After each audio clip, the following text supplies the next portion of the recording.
Greetings, adventurers, and well met, Master of Dungeons here on the Master of Dungeons Twitch channel, twitch.tv/the Master of Dungeons. It is Tuesday night. It is time for some Vecna Eve of Ruin live D&D play, episode 13. We have our normal cast of characters here tonight. They had a very interesting adventure last week. They were able to find the rod, the first part of the rod of 7 parts, in a old abandoned well, not abandoned, some catacombs in the Underdark, a dungeon complex dedicated to Lolth, the drow goddess of demon web pits. And they were able to find the first rod of the 7 parts. They were able to take a long rest before their excursion back to the Sanctum and Sigil, being tasked by the Wizards 3, Tasha, Mordenkainen, and Illustrial. And they have leveled up and are have taken a long rest, and they're going to start this adventure tonight in the Sanctum. But let's go ahead and reintroduce our characters. Go ahead and make sure to remind everyone who you're playing, your level and class, your species, any pronouns that might be different from your own and your own, if you wish. And then let us know also what you did for leveling up, what you might have gained from your level up as well. So let's go ahead and begin with Agnoth. Hello, Agnoth is one of the 10 eels that is, I think by this point probably pretty much everybody in the party is called that now. So the original group came from the Critical Role setting of Exandria. So Agnoth is a gnoll from the Kreen Dynasty area. Became an artificer and sort of had to move a little bit to do that because his home village didn't have terribly many resources for that. But he is now an armorer up to level 12, and things happened. We wound up in Faerun and are now on the trail of Vecna. So in the level up, the main changes are gaining the Observant feat and one more spell, which is, for the time being, Expeditious Retreat. We'll see if it ends up being useful. Fair enough. All right. Thank you, Agnoth. And that's a good point. Just so the viewers know, we are going to be, we know that the 2024 books are out and such like that, but we've kind of made the decision to revert to just using the 2014 rules for spells and characters and classes and species and things like that. Some of the smaller rules, like being able to move through your companions without it costing extra movement, we're going to be using. We're going to use the heroic inspiration to allow the characters a reroll, basically, so they don't have to announce using their inspiration before the roll, etc. All right, thank you very much, Agnoth. And then we have Blink. All right, Blink, he, him, Greg, he, him, so he, him's across the board. Blink is an Echo Knight and Captain Renly's best protector, the best, as it were.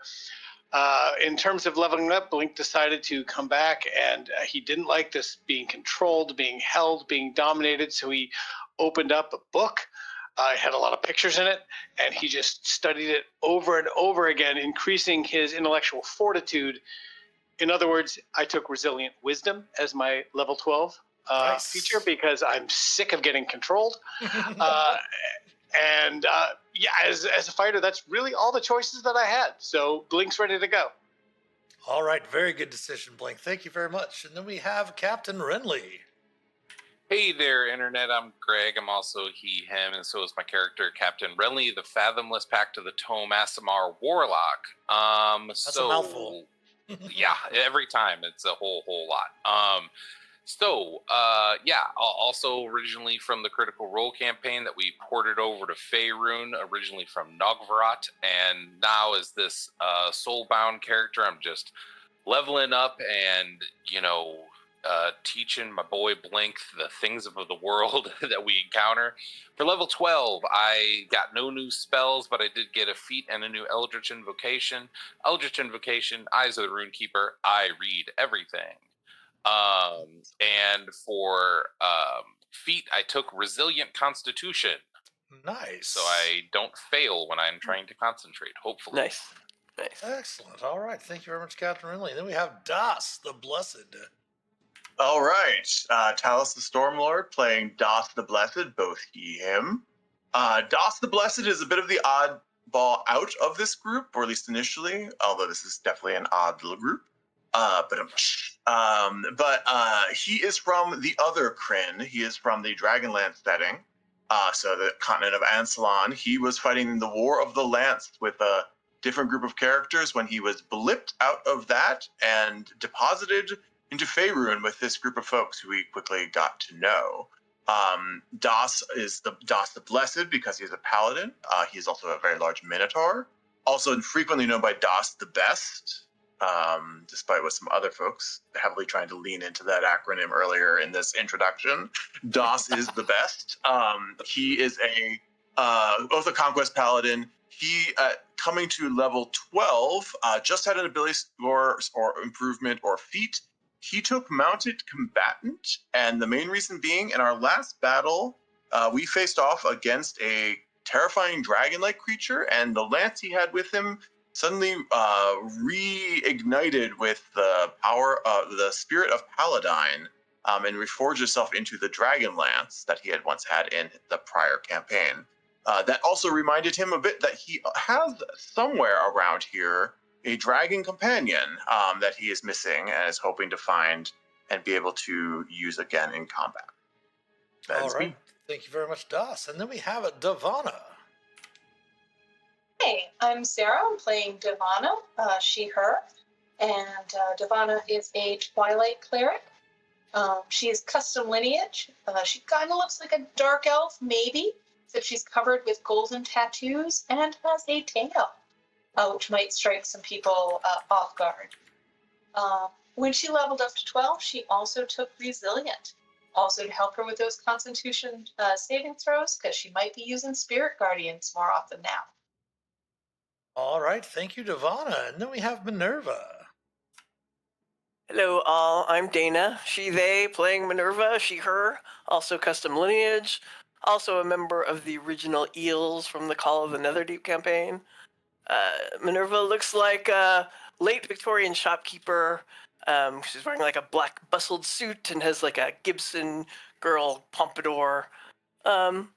She's not super young, but looks a little worldly. She hails from Port Damali and is from a large family of merchants. She herself is the proprietor of More Curiosities, originally based in Port Damali and now also has a location in Neverwinter.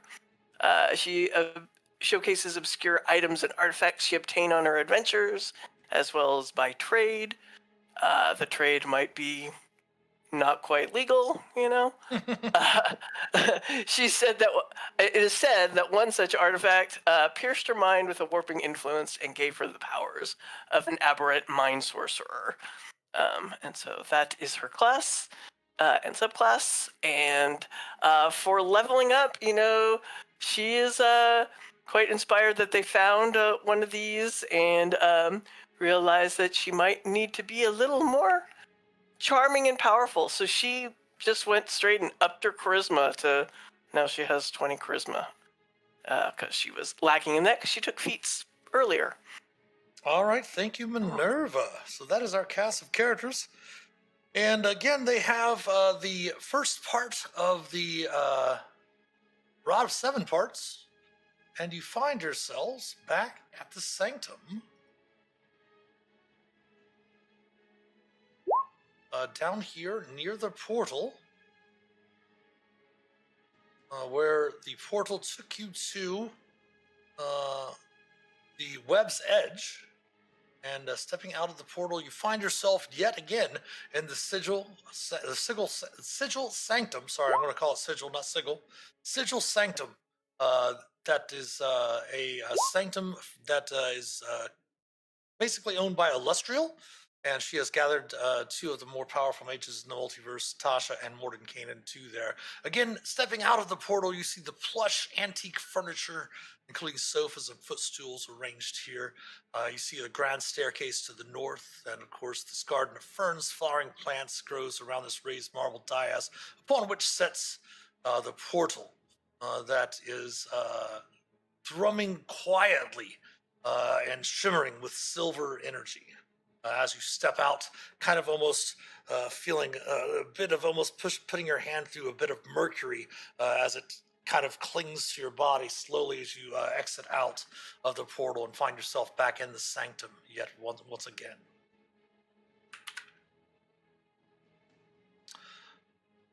We're back. Currently, let me go ahead and change some layers here as Tasha, Mordenkainen, and Illustrial are not seem to be in the library at the moment.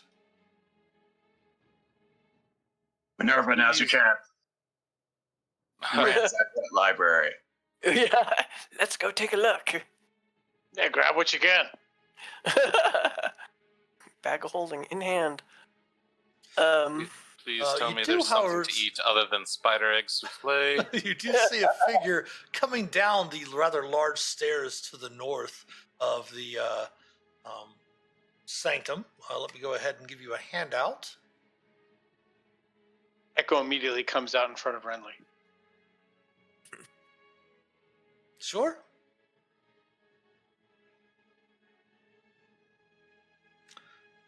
Greetings, travelers, friends. Yes, I was informed that you would be returning sometime. It's been, I don't know how long has it been that you have been gone, according to your mind. A day, right? A few hours, not that much. Oh, well, something you might have to get used to if you are traveling the plains. My wife, Illustrial, she seems to leave for just a number of days, but to her it's been weeks or perhaps maybe a month or just a few hours, and it's been a day or so here in Sigil. My apologies. I am Elena. We don't know you, Elena. What's the password? And she What is the password? she looks over to Renly and says, "I was told that I was supposed to look to you when he behaves this way." I think that's enough of a password, to be honest. Yep. Right? It's pretty long for a password. Here, I'm going to put her name in chat for you. Oops.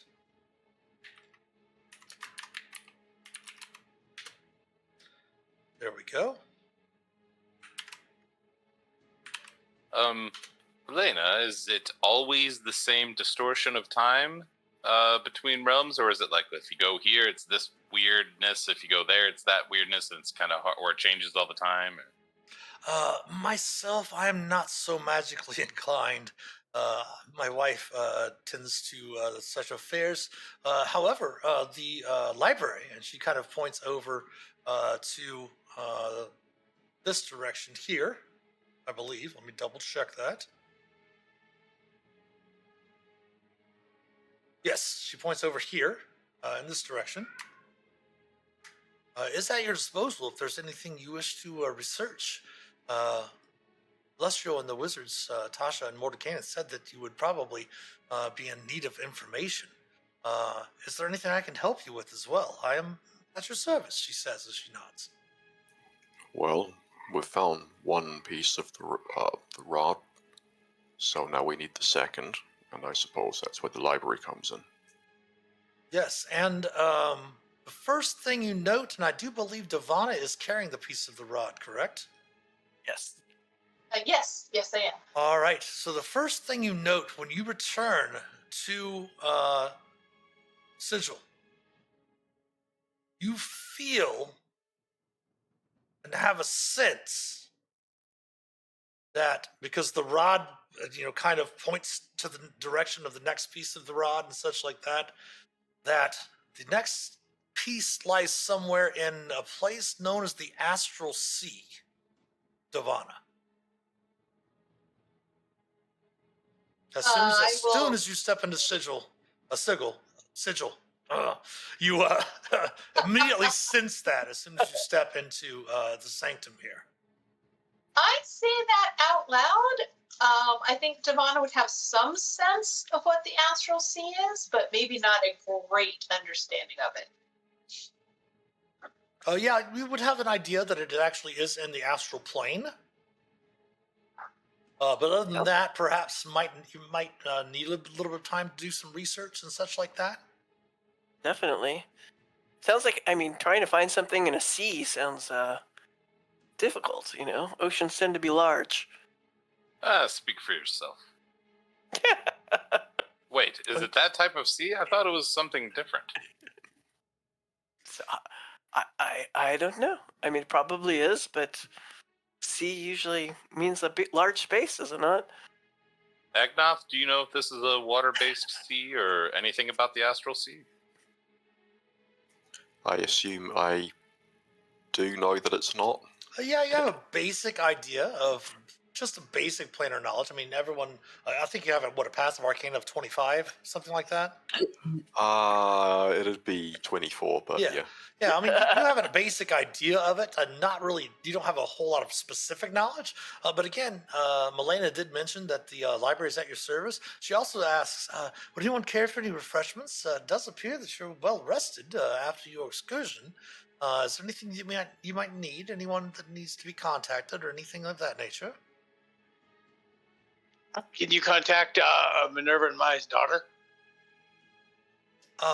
And she kind of looks to the side a little timidish, kind of a little bit timid, almost as if she doesn't want to speak, and says, "I was instructed that that would not be possible. Apologies," Well, she says. Blink, remember that our daughter, like, we're still there with her, just our other selves. No, we're right here with the captain. Oh, Yes. This could be a good 20 minutes.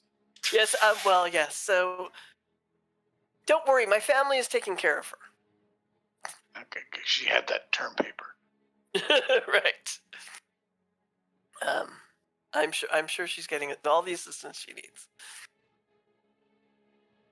But please, I will bring some refreshments here, and she gestures to this table here to set them down. Feel free to use the lounge here in the parlor, and feel free to use the library for any research that you need.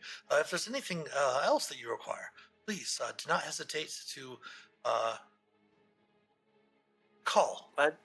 Well, I'd love some tea and maybe some Victoria sponge. That would be lovely. She actually kind of looks to the table. Let me see, passive perception. Devana automatically sees it, as does Agnoth. You see her kind of glance down before she says call. If you should need anything, she says. She hesitates. She glances to a small bell on this table here, but then she looks to Blink and then says, "Just call." Just what? All right. All right. Well- Agnoth just heads straight to the library to start looking for things. Sure. In the library, you see the gleaming floor-to-ceiling bookshelves filled with leather-bound tomes wrapped around the sanctum's west end here, while white marble pillars hold up vaulted ceilings. You can see to the east. Of course, you see the spiral staircase in the corners leading upward. There's a spiral staircase here. Does And it go up to a spiral second staircase floor of the library or something? You're not sure. I'll get to work looking for anything that might relate to astral sea or, just generally relevant to finding this next piece of the rod. And if I run out of promising books, I might wander upstairs, but I'll start here. No problem. Thank you, Voices from the Left podcast. Very much appreciate the follow. Yeah, looking about. Go ahead and give me a D4.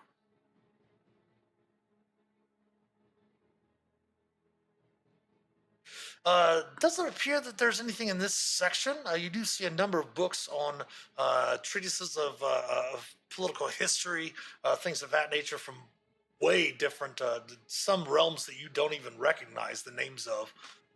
Keoland, you're not sure what that is. Where's this place known as Mystara? A bunch of different places, but a lot of treatises here dealing with political and political science from different realms across the multiverse. I could spend a year reading this stuff, but I don't have time right now. Unless you do, we don't know how time gets crazy, you know? You have a point. Well, to the victors go the spoils, right? And I'll throw a couple of things out on the table that we got from our latest adventure. Mm-hmm. I think I posted this, but just so everyone knows, we all got 125 gold. But then we don't want to forget that our friend Gertrude, the Cyclops, who was very, very kind, for freeing her, gave us her +2 Great Club. Mm-hmm. We got a +1 dagger and a +1 longsword. I don't think I can lift the club, let alone use it, but probably we should distribute those things. And Melinda just mentioned that if you wish to cast anything in, that she's been instructed to head out to Sigil to make any purchases you might need to sell off anything that you found that is of value to retrieve the coin for you. Sir, do you mind? I mind lots of things. What do you want? Just Blink's going to pick up the club and just going to move it back and forth along the chime to make a louder noise than he normally does with the chimes. Oh, right. I need to teach you how to use that thing. I guess maybe we can do that while Agnoth's researching. But he's going to take a year, sir. He just said so. That was... Okay, maybe we start with this idea of something called sarcasm. Blink, your nose is bleeding a little bit. Right.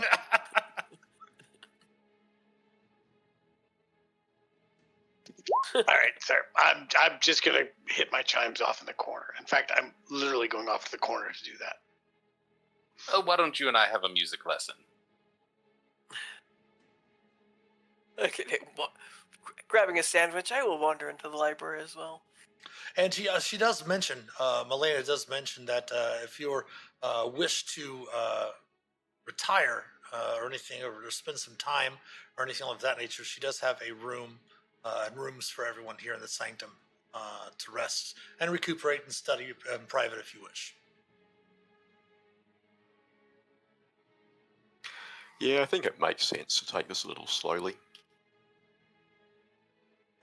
Totally up to you, she says. But yeah, you can go ahead, Minerva, if you want to go ahead and give me a D4 as well.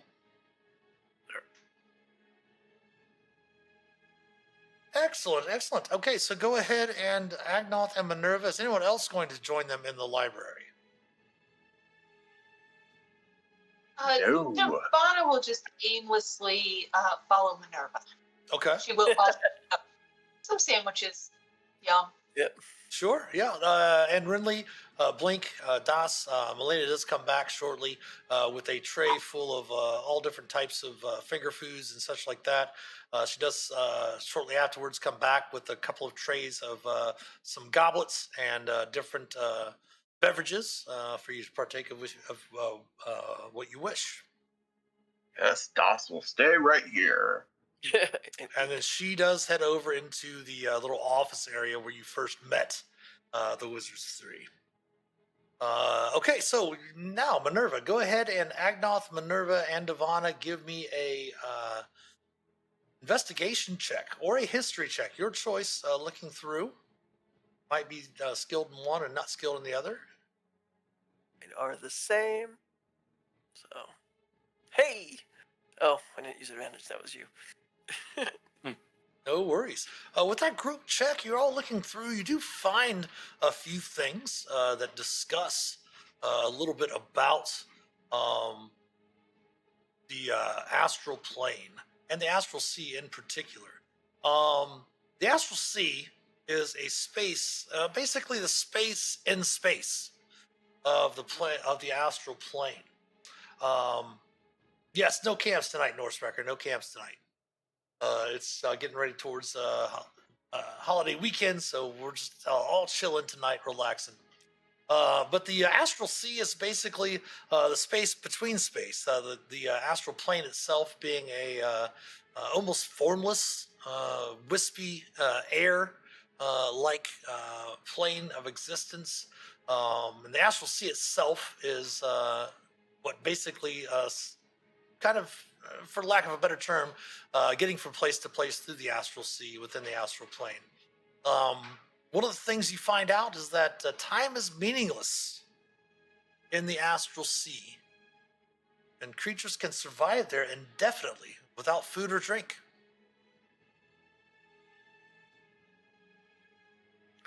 That doesn't sound very fun.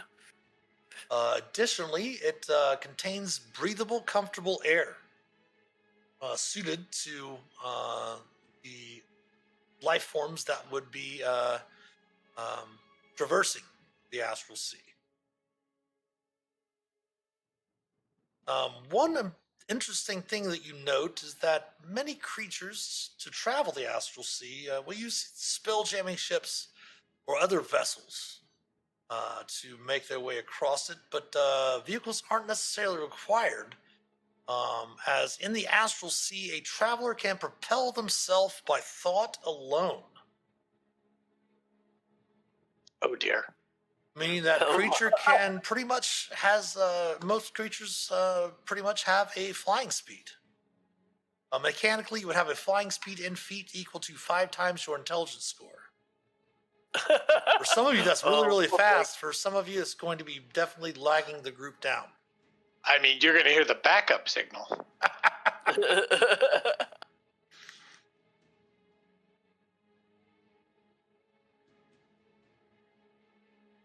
Devon is just glad it's Convenient. not charisma. I wish it was charisma. You said Yes. 5 times the score, not the modifier, right? Correct. 5 Yeah. times your intelligence score. Got it. Go ahead and give me another investigation check. If anyone else wants to come in to help out, feel free to do so as well. I will try history this time, just to see if it's different. Oh, 14. Oh, nice. You do note, of course, the planar nature of the astral plane itself. The astral sea is in the astral plane, which is kind of colloquially known as the realm of thought and dream. Again, creatures can propel themselves through the plane by merely thinking about moving. And they can also use the aforementioned spell jamming ships. You've heard of them before. Maybe not necessarily familiar. Very similar to what you might recognize in Wildmount as the flying ships and such like that. Yeah, they do have a resemblance. Very similar. Many of them do look like seagoing vessels with a few different minor changes here and there. Some of these vessels might take the form or shape of a very large, for some reason, aquatic animal, like maybe a squid or a whale or something of that nature. But some of them do look just like galleons and things of that nature. Devana, looking through,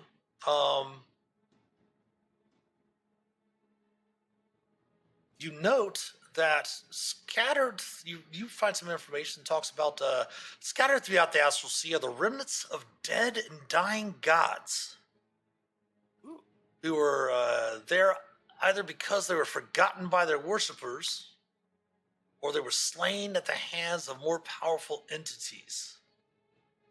And as you're looking through this, a name stands out to you. And you feel a pull from the rod, the piece of the rod that you carry. And one name just kind of comes to an image in your mind. I will call Agnoth over and share this with Agnoth and Minerva. Okay, and I typed the name there in the chat for you. Havoc. Yeah, I say Havoc. Look, the rod seems really drawn to this. It just is totally drawing my attention. And oddly enough, with your 25 history check, Agnoth, you have a tome in your hand.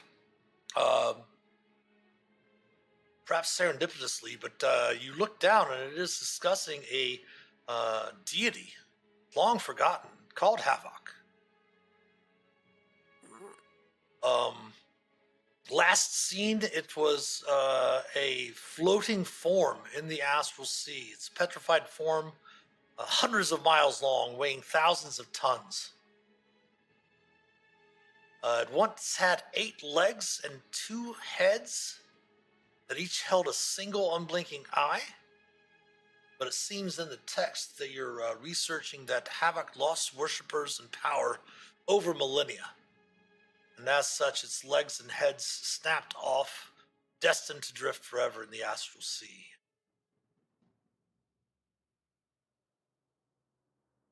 Well, we might have a destination then. You do recall that is all you really need for the portal to activate. Very similar to once you got to Webb's Edge, it does seem that the rod, the piece that Devana carries, will give you a sense of where it's at, but it doesn't really pinpoint an exact location. So it will get you to that area, but you will probably have to do some exploration to discover where the rod is, where that part of the rod is. Mm-hmm.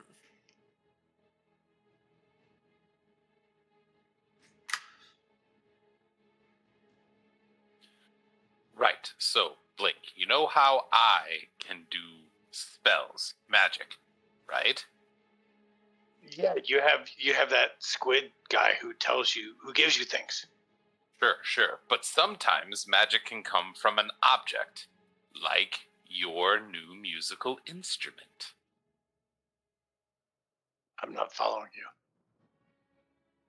Contained in your tinkly tinks is the power to cast a spell. Oh, really? Yes. So, Like my hat? How it makes me look like you? yes, exactly like your hat that makes... We'll talk about that later. So, your tinkly tinks, you know how like a devil comes from hell, right? The hells? Yes. If you look at a devil and point your tinkly tinks at them and think real hard, click your heels together 3 times, they will be transported home and stop fighting us, and they'll just be sent home.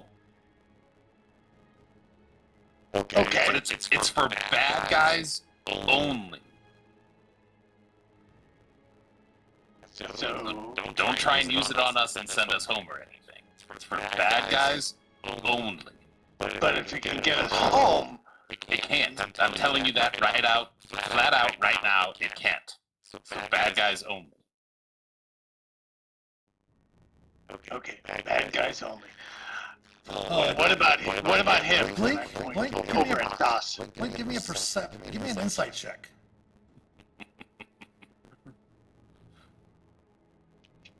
Sure, why not? You can tell that Ridley has no clue if he'll send you home or not.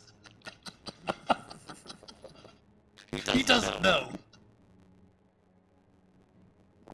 But he wouldn't lie to me. That's true. Oh God, this hurts.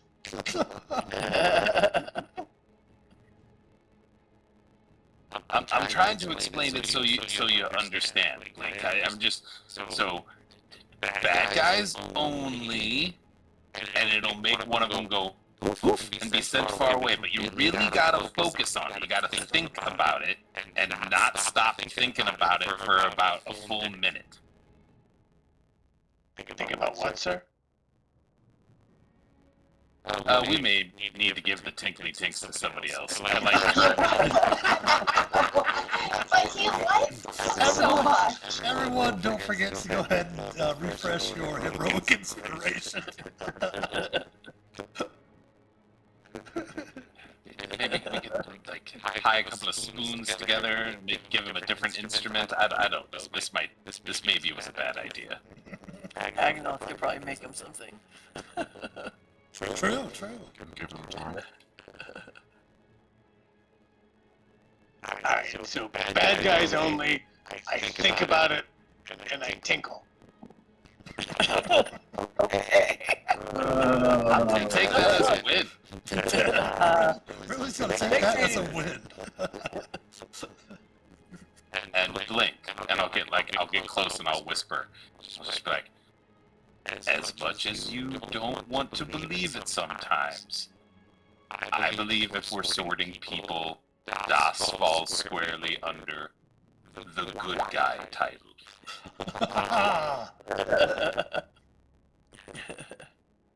Those are my orders. For those watching, of course, we did blow up the area of the Roll20 chat where you can see the emotes of the characters in the game.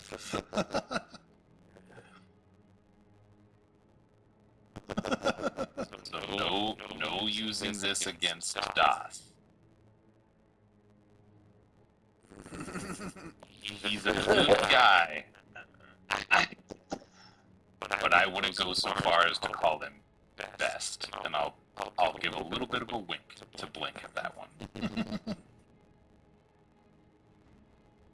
But after that discussion, did you want to, what do you want to do with the chime then? I'm gonna send myself home.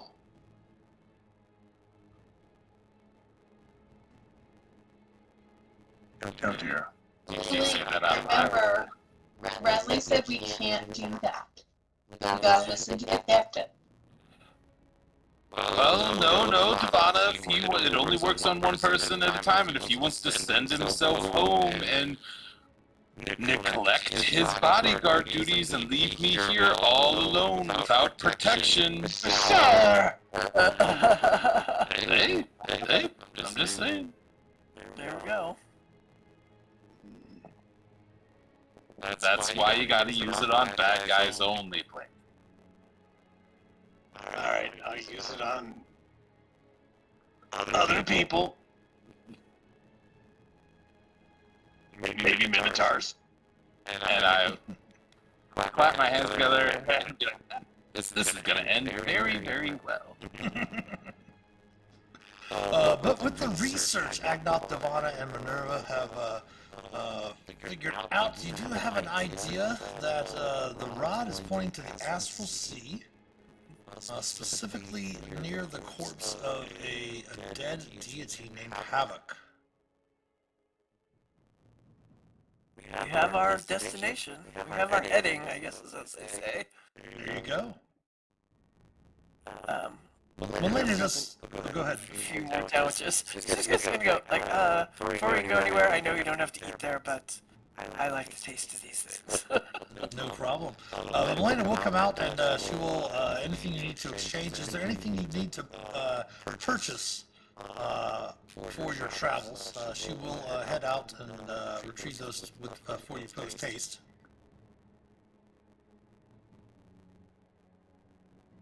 How we? Basically anything from the player's handbook, anything from the, I think we still have a handout for shared campaigns if you want to purchase anything from there. Any particular magic items that you might be interested in finding yourselves? We do have quite a bit of cash, so I think it can't hurt to buy at least 2 more superior healing potions. Okay. Alright. Yeah, I was gonna say, I think we went through. We all have some now, right? I think so, yes. But Devon is going to buy 2 more. Because I think we used at least 2 in the last fight. I have 3. Two superior, 1 greater. So I feel like I'm set both with those, and probably with equipment generally. And superiors are 500, right, Mitch? Should be there in the handout. Yeah, superiors are 500, supremes are 5,000. I'm just gonna go ahead and take 2 superiors. Yeah, I have 3 superiors, 2 regulars, and 1 greater. As the cleric, I just like to be prepared. Understandable. Keep in mind you can buy spell scrolls as well if you want to pick up anything like spell scrolls of Death Ward or Revivify, Raise Dead. Oh, Death Ward. That would actually be a fun one. Yeah, maybe I'll do that. I'll buy a Death Ward. Ooh, when I hear Doss say Death Ward would be a fun one, I reach over and put Death Ward on it. Oh, there we go. I'll take that. Scroll not needed. But it's good for you to have, just in case I'm not around. Alright, and then I can cast the Death Ward on you if needed. Hopefully. Yeah, you never know when it's good to have. Do you have access to 4th level spells, Doss? No. You have to roll from a scroll though. Yep. I would gamble with that if necessary, or hand it over to Devana to cast. What is your charisma? Is it 18 or 20? Right now it is actually 16. 16, that's right, 16. Yeah. So it would be a gamble.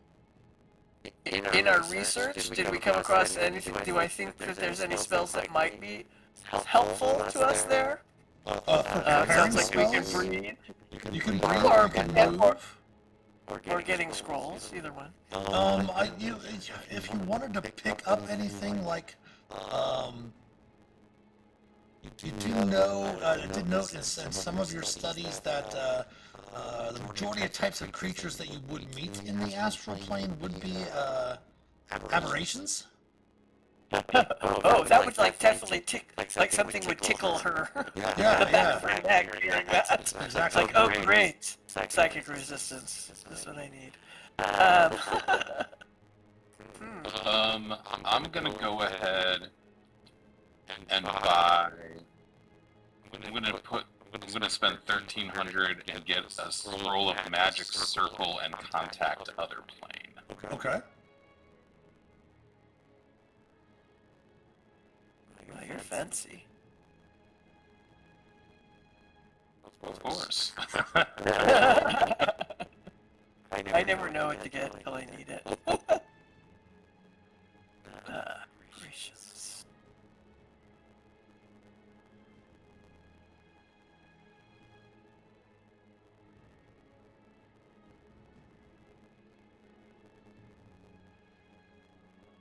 Scrolls of Death Ward? What about Scrolls of Death Ward? How much do they cost? I know, I should look at the handout. They're level 4. Yeah. Oh, 500 gold. 500 gold for level 4 spells. Okay, I'm gonna look at really quick. Let's look at spells that I can get.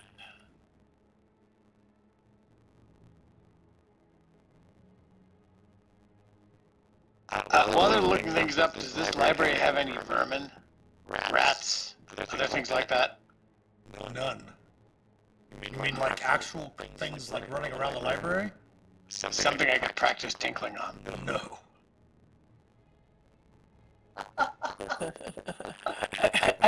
You keep saying it. Just like, careful there.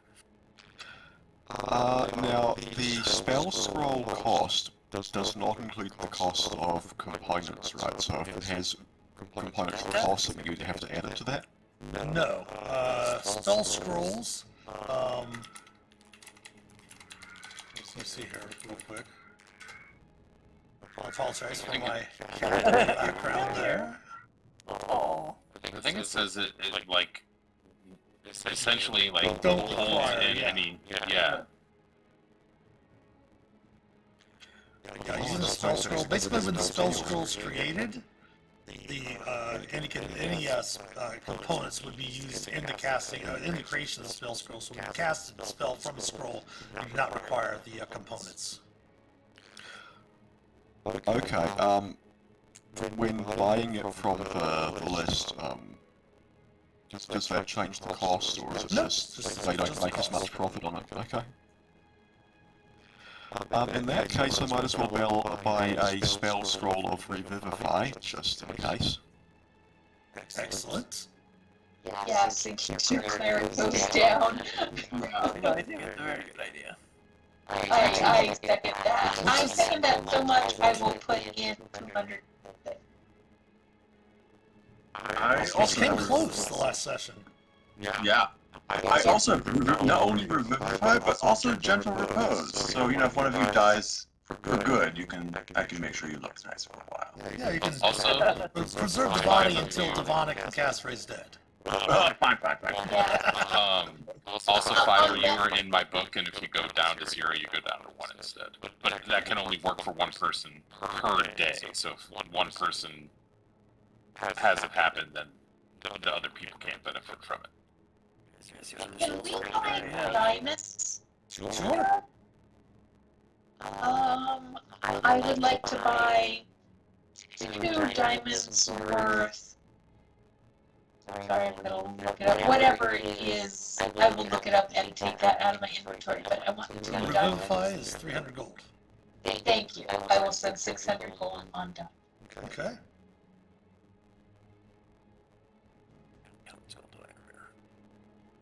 If I added that.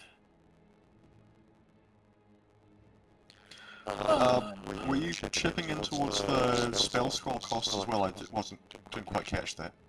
Yes, I will chip in 200 towards the Revive spell scroll. Oh, that's generous. Thank you. I think that we should have a couple of those, so I think I'm gonna buy a Revive spell scroll, but help give it to Devon. Okay. And that, I'll pitch in 200 for that to give me a nice round cost of 1,500 that I'm spending. That's fine. Okay.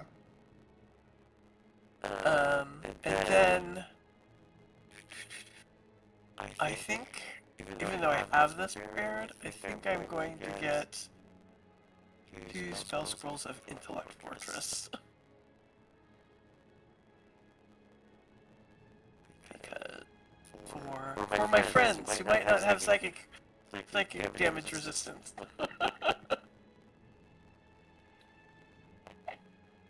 Link, you want anything from the shops?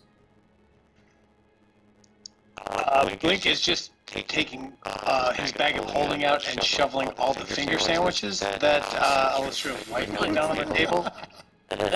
Please do. For every one shoves in, DOS is like grabbing another one, so it's like back and forth like a conveyor belt. Like one in his mouth, one in his mouth.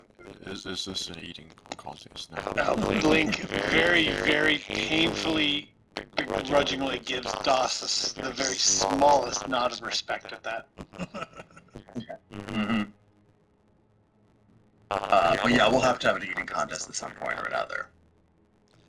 And once you place all of your orders and such like that, Milena heads back into the area where you met the Wizards 3. She heads over to a small chest on the table over here. She places a piece of parchment and everything, all of the coin that you wish to spend. And after a few short moments, she opens the chest back up and everything you purchased is there, and she distributes it out to all of you.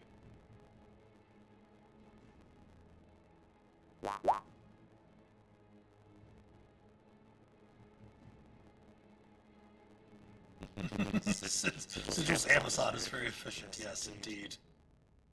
I'll say. The warehouse will probably run by Mojons. Whenever you are ready to go, it's up to you. If there's anything else you wish to do before you leave, you can do so. Gotcha. Thank you, Milena. No problem. Good journeys, she says. I will inform the Wizards 3 that you were successful in your first endeavor and that you have set off to find the second part.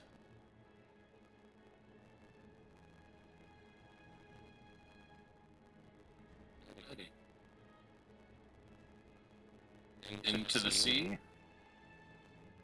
Into the sea. Into the sea. Into the Follow your lead, Captain. At least you have warns this time. Alright, so go ahead and put yourselves down there by the portal if you would. Hope it's water, hope it's water, hope it's water, hope it's water. Don't think it's water. Let me have this. But there are ships. I can steer ships. I'm good at that. If I can find a ship, Might be better than us trying to just like float around. Ivana suggests that Blake should surround the captain. Oh, could we have bought a ship? I don't know. We probably couldn't take it with us. All right. I mean, since Devana says that, I am giving Renly a full hug. It's okay. We're all going together, Blink. What's this about? Together, sir. Together. Okay. I don't like how you're not breaking eye contact, but all right. And you gather up on the dais and activate the portal already activated. You step through. Stepping through the doorway, and you enter a silver-clouded void. Lucid wisps of white and gray fog swirl in the distance among pinpricks of starlight. For a split second, you have no sense of direction. Then you start plummeting. Silver clouds shift. You see that you're falling towards a colossal, misshapen mass.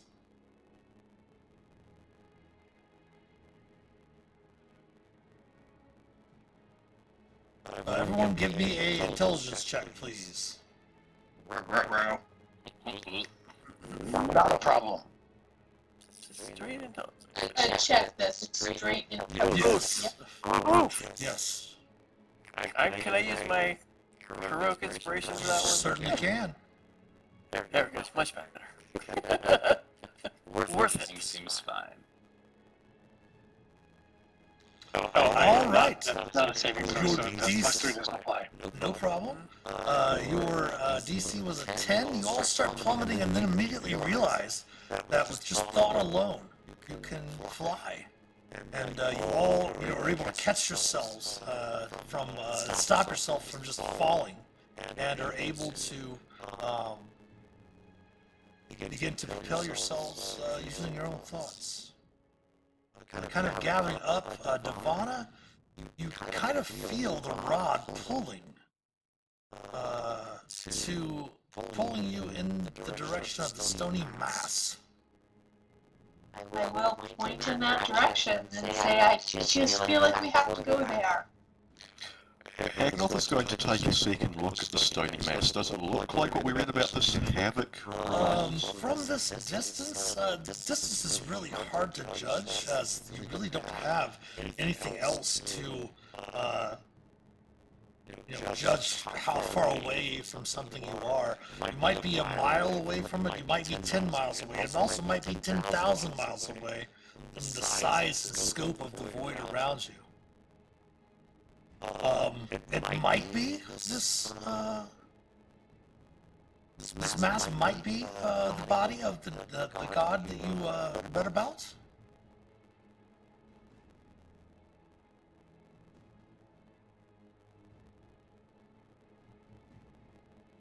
Well, I guess all we can do is look. I mean, I guess we have a compass, right? The rod's reacting a certain way, Devana? It's more just like a feeling, like I just really want to go there. Yes, sounds about right then. So like, I guess we just think and we head there, right? As you start thinking that, Minerva, you start moving forward. If everyone would please go ahead and in the chat here in Roll20, give me your intelligence score multiplied by 5. And that is your movement while you're in the astral plane.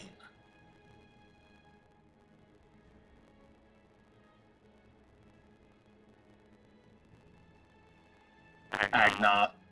Show up. I am not. Save some bad guys for us.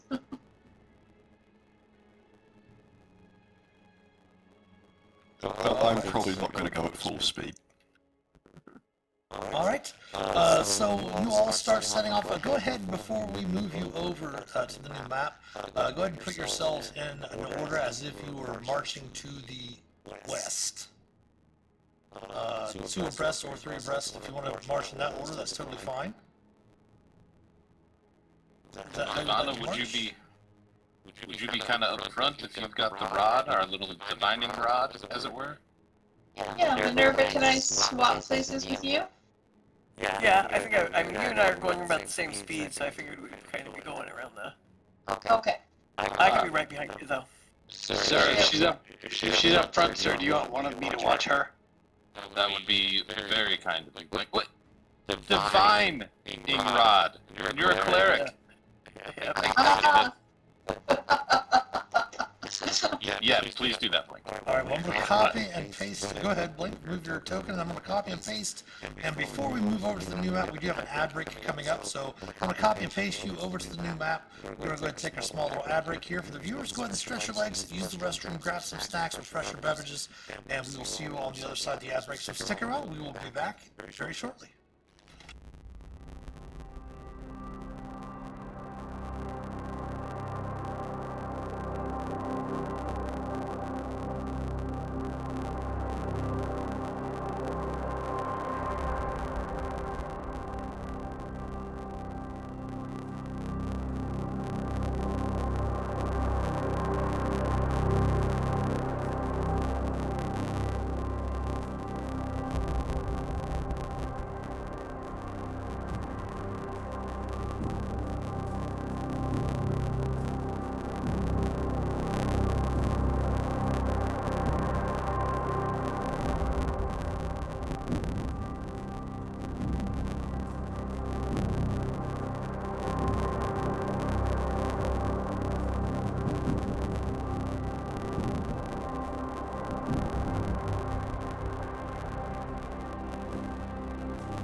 All right, we're back on the side of the ad break. Waiting for to make sure everyone's back. How's everyone doing this fine Tuesday evening out there in chat? Is that chat or live chat? Live chat. you as well. You as well. You as well. Hello, live chat, everyone.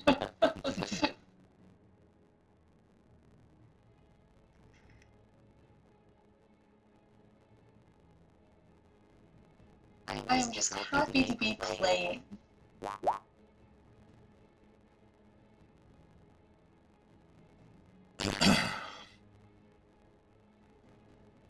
Eating cookies.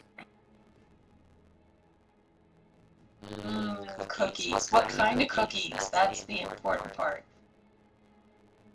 Now, see, when you have a wife who's a fan of the stream and watches and then is like, I'm going to bake some cookies. And then you go upstairs on break and there's cookies. That's the best. Oh, Spider eggs and amazing. cookies. Monster cookies. Oh, yum, yum, yum, yum, yum.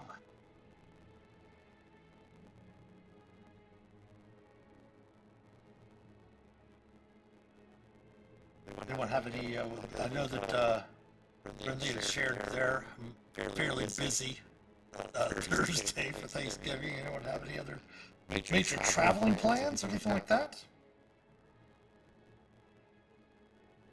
Not until later, mostly taking it quietly this Thanksgiving. Yeah. Normally I'm actually traveling quite a bit for Thanksgiving, but or having people come in, but circumstances just played out that it actually would be no travel, no guests. I kind of don't know what to do with myself. Oh my. Yeah. Sounds like a day of writing to me. I'll take it. For the viewers, we will not be streaming on Thursday and Friday due to the holiday weekend.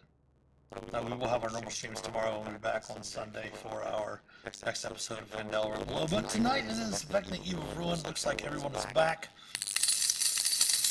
And we had a bunch of gift subs. SC Traveler, thank you so much for the gift subs. The pandas. Matt Dunn, aka Talos. Mitkos. Chatty J, congratulations. Make sure again to thank SD Traveler. Thank you very much for that, Devana. Yeah, well, thank Twitch. They offered me a special discount, so I went for it. Happy Nice. Thanksgiving. Yes, thank you very much. Happy Thanksgiving, everyone. So everyone is back, so everyone please go ahead and select your token and give me a perception check.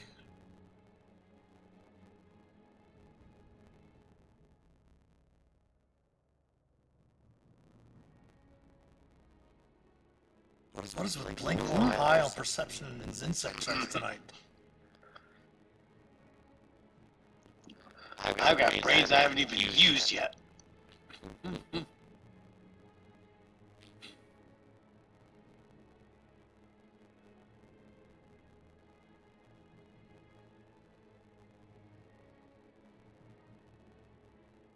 Just need a perception check from Devana.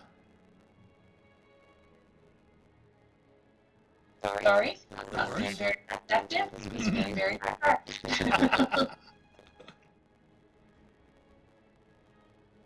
All right, Devana and Blink, you are not going to be surprised. Again, what we are using some of the different rules from the 2024 Player's Handbook. One of them is surprise. So surprise does not result in you not being able to do anything on your turn. It just means you have disadvantage on your initiative roll. So please go ahead and select your tokens and roll initiative, and then we will move everyone over to the new map.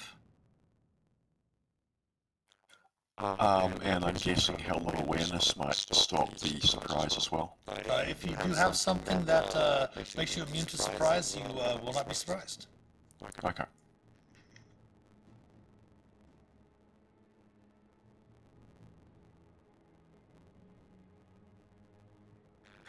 I'm rolling like I'm surprised anyway.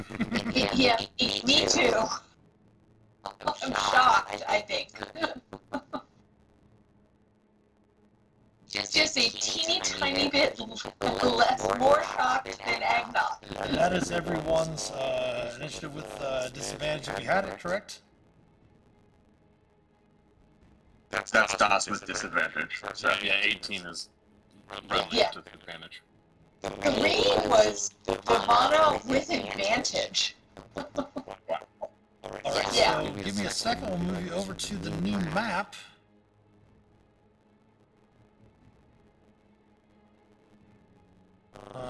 It is just a area battle map for the astral plane.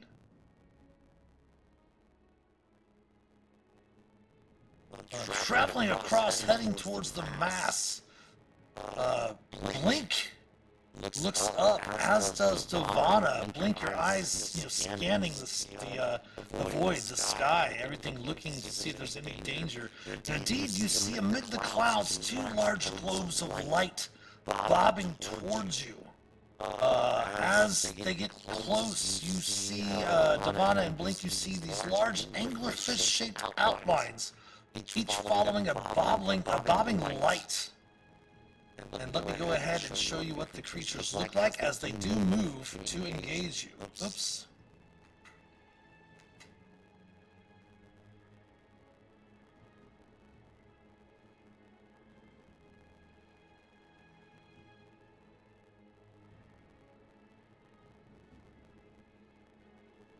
I love it a little bit. It's just like we're in real water. Mm-hmm. I'm not blowing bubbles. Let me roll them into initiative. Mitch, I'm not seeing that our initiative came over with us. It's not showing you over here. No. Changing maps often messes it up. Yeah. Oh yeah, let me see if I close that down and see if I bring it back up, if it brings it up for us. How's that? No. Nope. Don't see round 1. We can just roll again and put our previous Sure, ones that's in. fine, that's fine.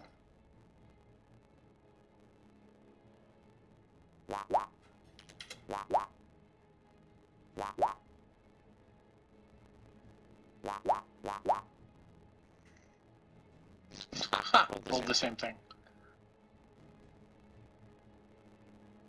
Doesn't want to let me. Yeah, it took mine, took me out of it. There it goes. Good enough. Doesn't like to do the points for me. The decimal.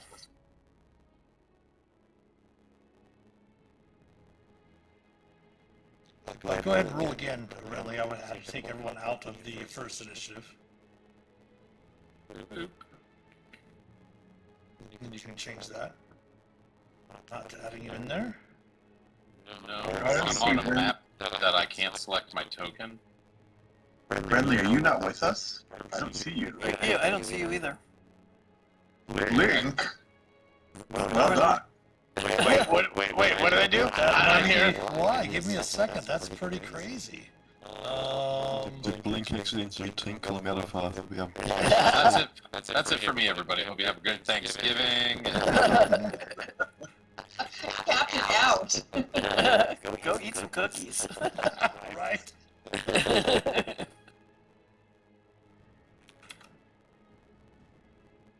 see myself now. There we go. I have to reopen my character sheet.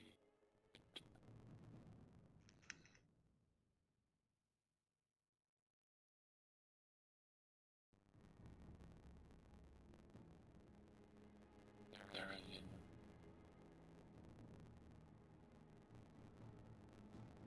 There we go. And fixed. Mm-hmm. Alright, top of round 1. Blink, you are indeed the first to react. Keep in mind your movement is your intelligence times 5. I was told there would be no math. Sir, our fish bad guys. Yes, they're going to try and eat us. All right, I'm going to come on out here, and I'm going to tinkle on this fish. Take a great club and move it back and forth across the chime as fast as I can, as hard as I can. Okay, you're going to use the chime of, what's it called again? The chime of, Chime of exile. the chime of exile and casting banishment, right? Yes. And what's the DC of the spell? A DC 20. DC 20 wisdom save or charisma save? Charisma? I believe it's charisma banishment. Yes, sir. It is going to fail. It's going to be banished to a demi-plane. Sorry, what? Concentrate on that. Does Blink have to concentrate? Link does. He was instructed that he's going to have to concentrate on by really earlier. If he determines that, that's totally up to Blink. So, if Blink, if you want to put concentration on your token, Told. Blink, I've never been more proud of you. Keep thinking about the spell. Just keep thinking about it. any more movement for Blink? No, I'm just gonna sit here and think really hard. Okay, Ridley, you're up. I wipe away a single tear of pride. And then I do that thing where I look at something and I shoot it 3 times. 19 will hit. 29 will hit. And that's going to be 9 plus 12 for 21 plus another 12 for 33, and that's 30 feet back.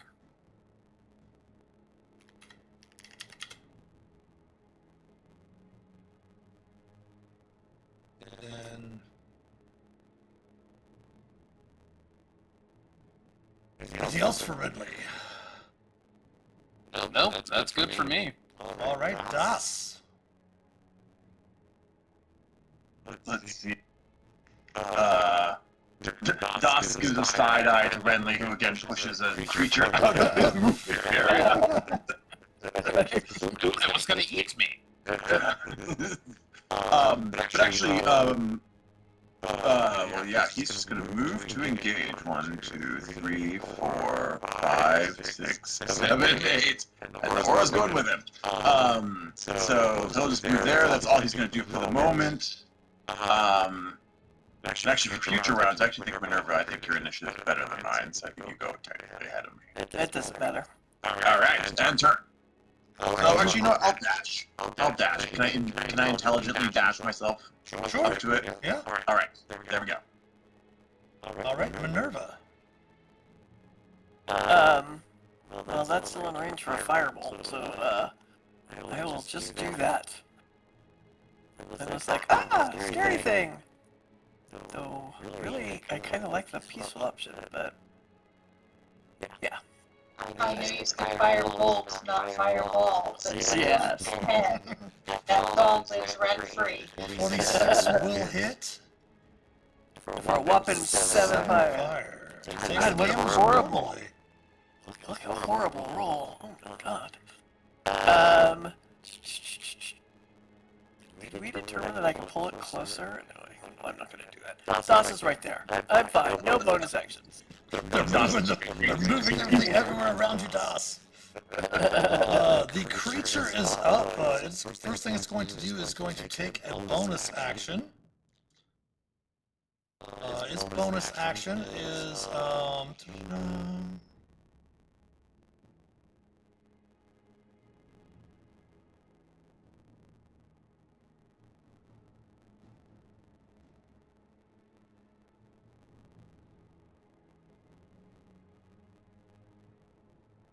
let me see something here. I need my marker out here for measurements.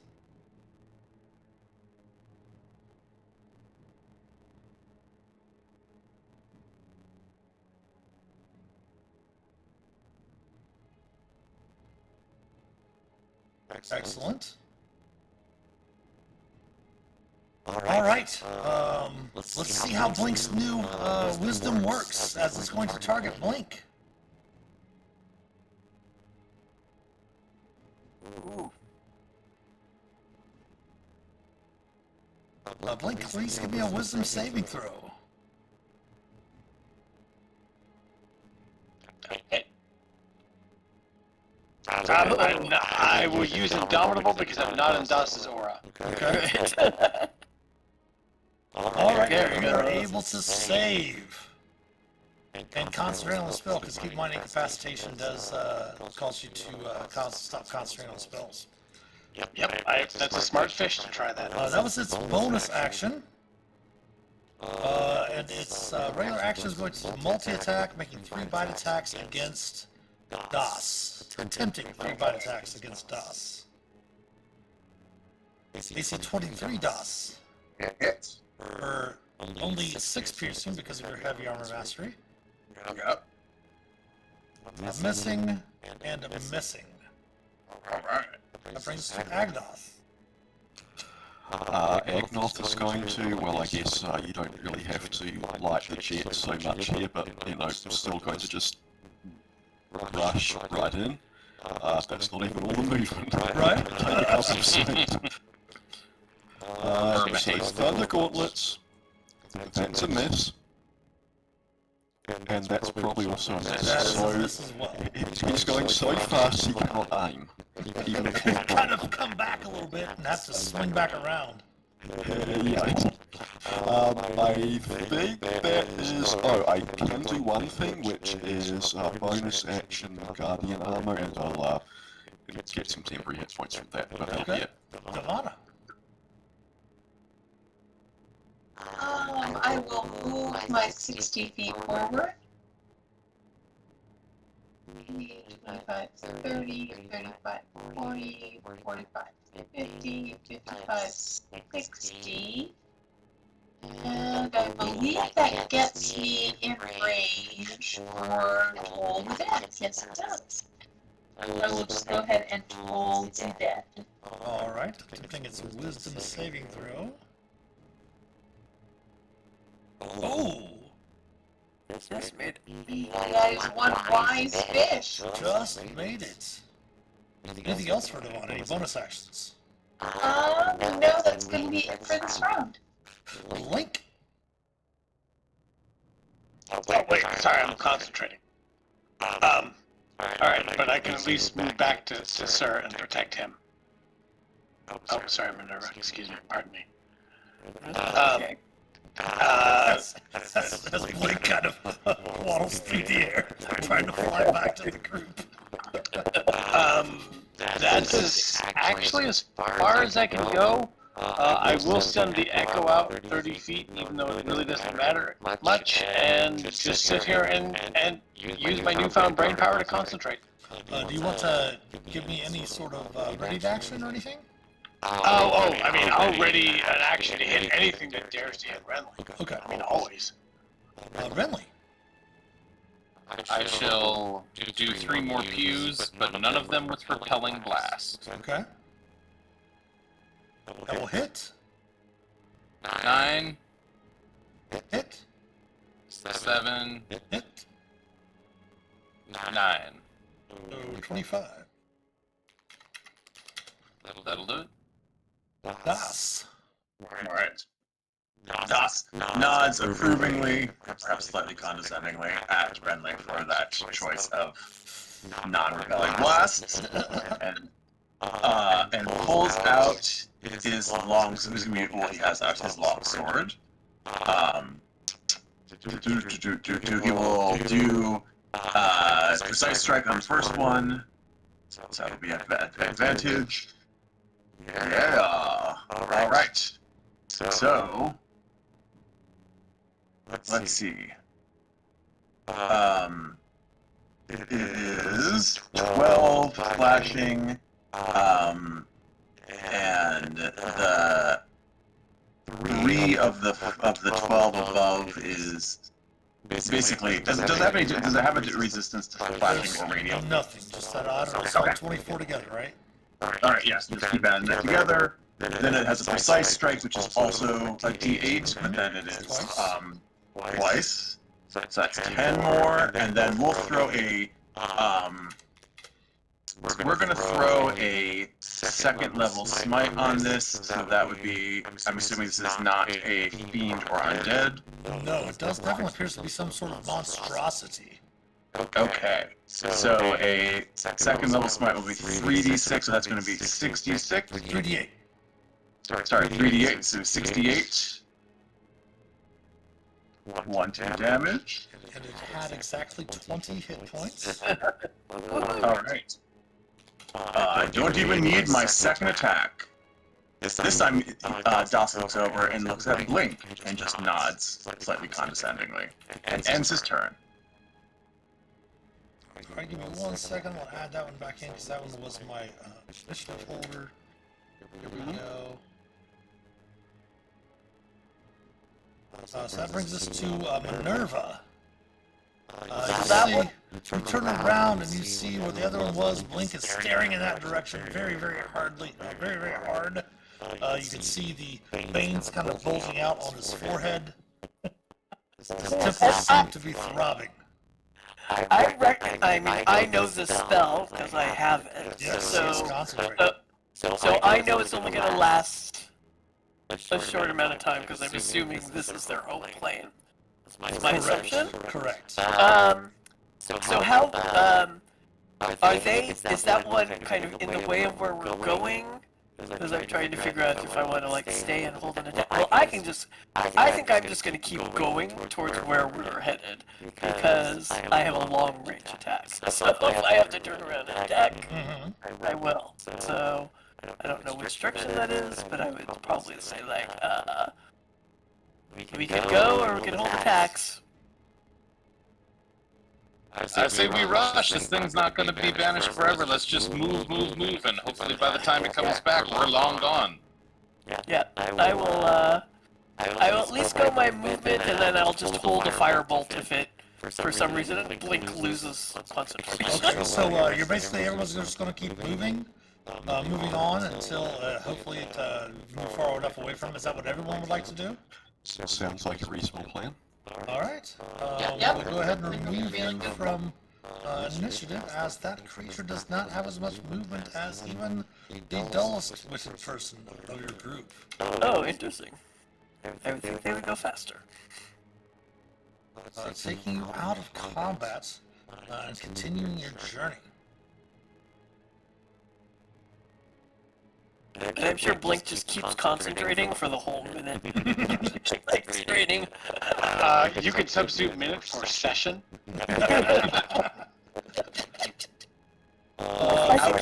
I think you would feel when it stops, right? Pay attention to that feeling, Blink.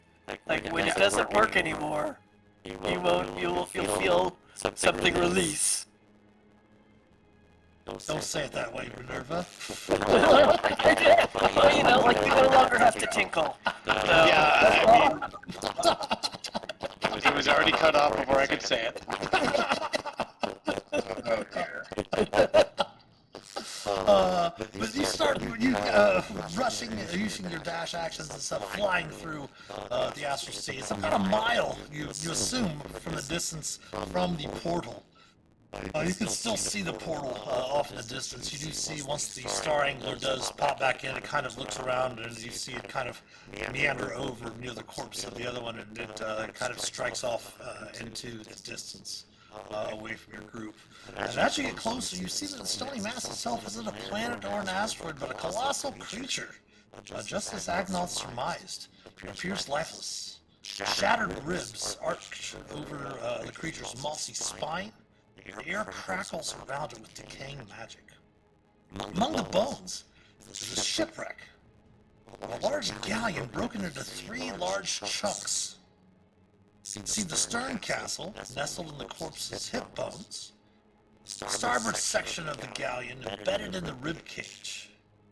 The prow of the ship, stabbed into the creature's chest.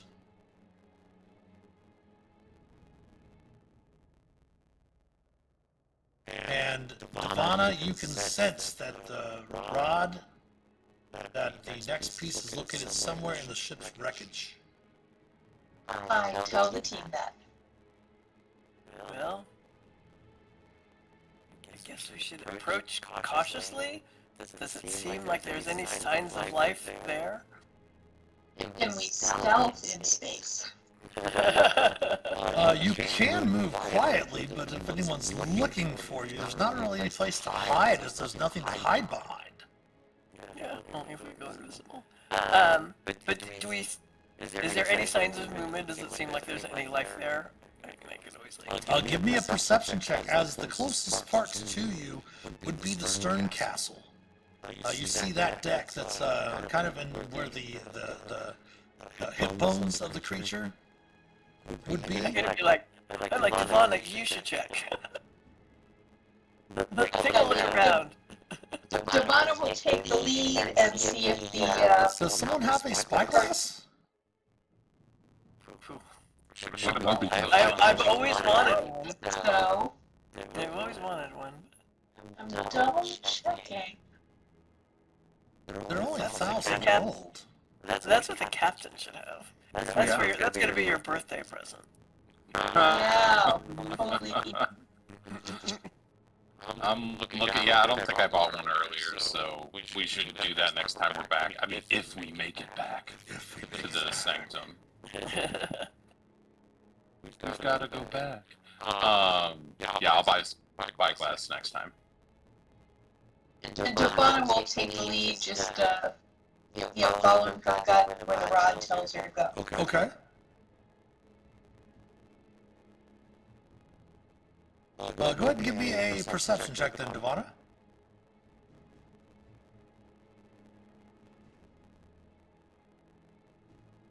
Nice.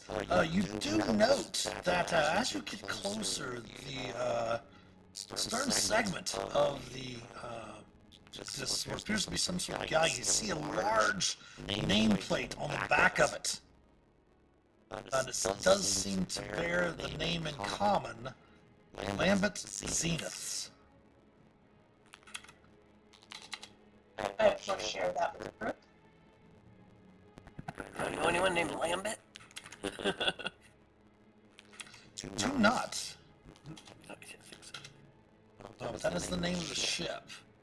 And you do see a couple of figures. I can't really make them out from this distance, but there does seem to be a couple of figures chatting on board. On the deck, on the top of the deck itself. Should we talk to them first? Should we kind of send the captain in first to talk? Where's your rod pointing to? Is it pointing at those people? What's my gut tell me? What do you mean? Do we need to talk to these people, or do we need to go under deck? The portions of the other parts of the deck, the prow that's lodged into the chest, as well as the starboard segment as well, the main middle part of the deck as well, is you have to pretty much go a pretty wide berth. I mean, like a massively wide berth cannot be suspected if you want to go to one of those other sections. Totally up to you if you wish to try to land one of those different areas. I think we should talk to them, Captain. I don't disagree, especially this is a strange new era, realm, whatever you want to call it, and we have no clue what we're really running up against, even though we did some quality research. There could be anything waiting for us. I say diplomacy until that doesn't work. I will tap the captain's guidance. Okay. Alright, and I'll try and be as nautical as I can with, like, waving my arm and just saying, like, ahoy! Don't mean to bother you, hoping we can come aboard and have a quick chat. As you kind of approach, you kind of see the scraps of golden sails dangling from the stern castle's ruined masts. The ship itself seems to be made out of a pale blue. The wood itself of the galleon, the remains of it here, scattered across this massive creature's remains of what you can only assume from what Agnoth and Devana and Minerva discovered is this dead deity Havoc. And looking down, as you get closer, you see two armored Githyanki patrol the deck, silver swords at their hips. As you call out, they kind of instinctively reach their hands to their hips. They don't draw their weapons. Smart. I say, is the captain available to parley? And they wave you down. Promising. You hear a female voice shout, "Please, travelers! Parley indeed is welcome." "The curse was when's that invented parley." They called us travelers. Is that obvious for tourists? I guess it is. All right, everybody. Blink, currently, we don't know if these people are bad guys or good, but we're going to treat them as good until they give us reason not to. All right, I'm just you got one blink on each side of you the whole time, sir. They both look like me. How wonderful. I land and say, greetings and welcome. Thank you for your chance to parley. I'm Captain Renly, the middle one, and these are my 10 eels, my companions that I travel with. Seems like you've run aground of a bit of a kerfuffle here. Is everyone okay? Give me one moment to move you to the new map as you land down on the deck. Oh, in the corner. And I just moved There we something go. around here.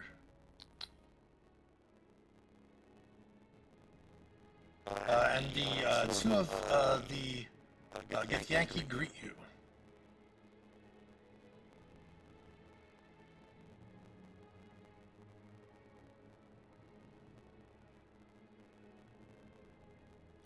"I am Lysan, and this is Sastra." She points to the male Githyanki with her. "We have been here for some time. What are you doing here in the Astral Sea? Are you on a rescue mission?" Oh, well, depends on how big of a rescue you're talking about. We're here on a quest looking for a certain artifact that we believe can be helpful to save many, many lives indeed. But coming across you and your vessel, I'm sure if there's a way we can help you, we'd be happy to. Are you not able to, and I'll do the, miming little bird wings, because we were able to float around. Actually, as you land on the deck, you note that your ability to fly is gone, as the deck does bear gravity. Oh. I guess that's probably a good idea if you're on one of these ships, huh?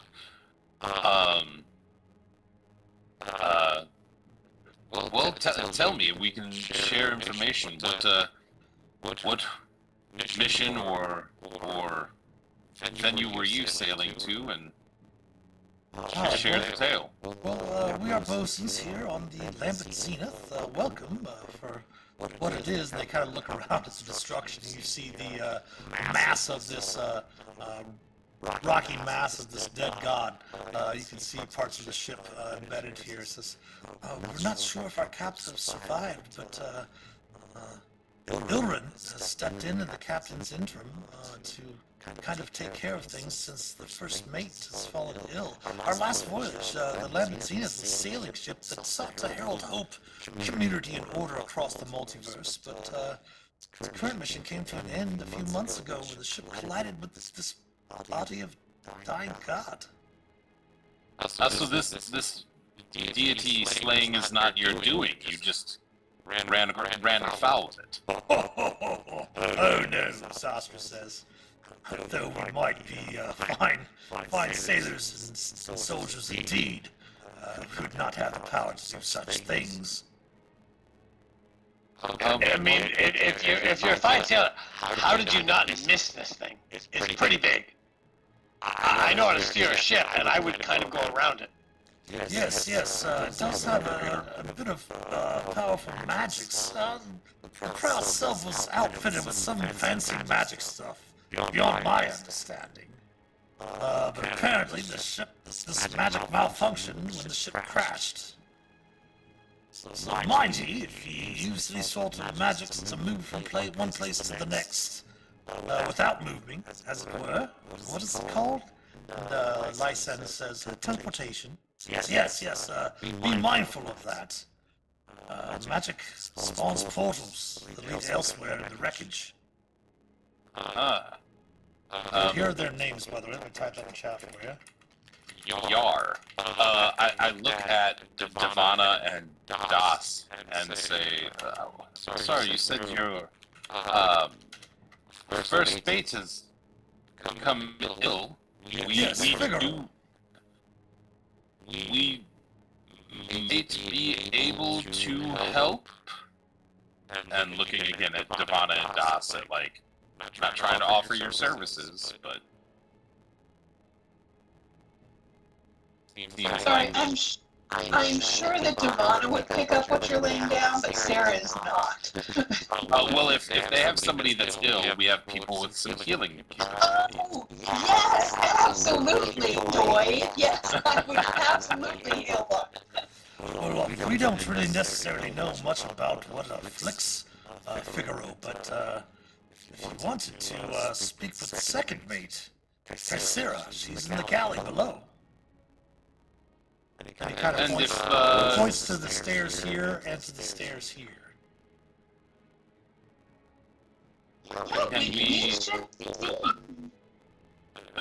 Can we come to maybe a bit of a sailor's agreement, shall we say? We maybe help either locate your captain or heal your shipmates, and maybe you can help guide us on our quest. We're looking for a specific artifact I mentioned earlier. You do note that they kind of look towards one another, almost as if they're kind of measuring what to say next.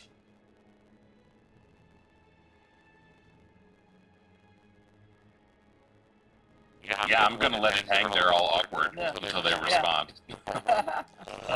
Okay, go ahead, I'm sorry. I was just gonna ask, does Devana feel the pull?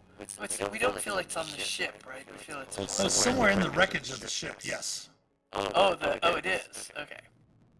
Well, what we're looking for might be somewhere on the ship. Would you mind if we looked about a bit, as well as help?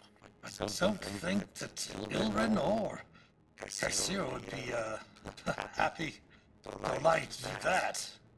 We're doing everything we can just to survive. Areas beyond the wreck, getting from section to section, is teeming with hungry astral predators. We're kind of too afraid to risk traveling between the segments. We're not even sure if the captain still lives. We can clear plenty of those things out for you as well too. Yeah, we can go search for the captain. Yeah, I've been plagued recently by aberrant monsters, like cloakers and such like that. But we're not sure why. What would be drawing them here to the ship? Well, if we're able to help you get to the bottom of this and save as many of your crew as possible, then again, maybe we can work out some type of an exchange plan. And maybe we can help you get out of here as well. That way might be... They kind of have a bit of unease about themselves and kind of look to one another.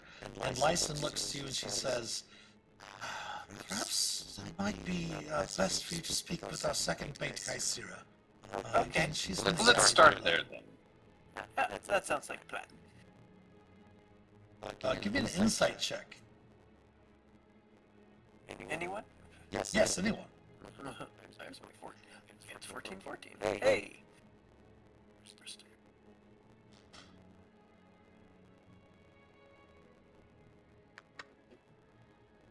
Seems about right. DC was 14. Minerva, Devana, Agnoth, and Renly. You seem kind of into it from them. They seem to be uneasy a little bit. A bit uneasy, I should say, when they're talking earlier. They'd mentioned the interim captain, Ilrind, and they had mentioned the first mate, Figaro. and they seem to, instead of directing you to Ilrun, they seem to direct you to the second mate, Kaisira. And why should we talk to the second mate as opposed to this person who took over as captain? Give me a persuasion check Okay. with your new charisma of 20. 21? They kind of look at one another and they take you see Zastra take his hat off. It's like they kind of step a bit closer with their hands up, looking at Blink. I'm sure Blink instinctively steps into a defensive mode. They're like, must admit that the camp's interim leader, Ilrun, our ship's first mate Figaro would have more information. However, Figaro's been acting paranoid of late and refuses to leave his quarters. I think it would be best if you speak with Kaisira first. She's the only one that two of us can really trust, Zastra says, and Lyson nods in agreement. Fair enough. Very interesting. Appreciate your candor. We will indeed that path that you played out before us. Thank you. Let's see what else we can find out. Yeah. Just I down don't there. think they mean us any ill will or anything, but they don't really have the power to like say, yeah, you can take this, and they got some concerns of their own, you know. Yeah. But then you direct you down the stairs to the next level down. Basically, there's part of the main deck down below is still part of the ship, and through the door straight to the back, they said, you'll find the galley.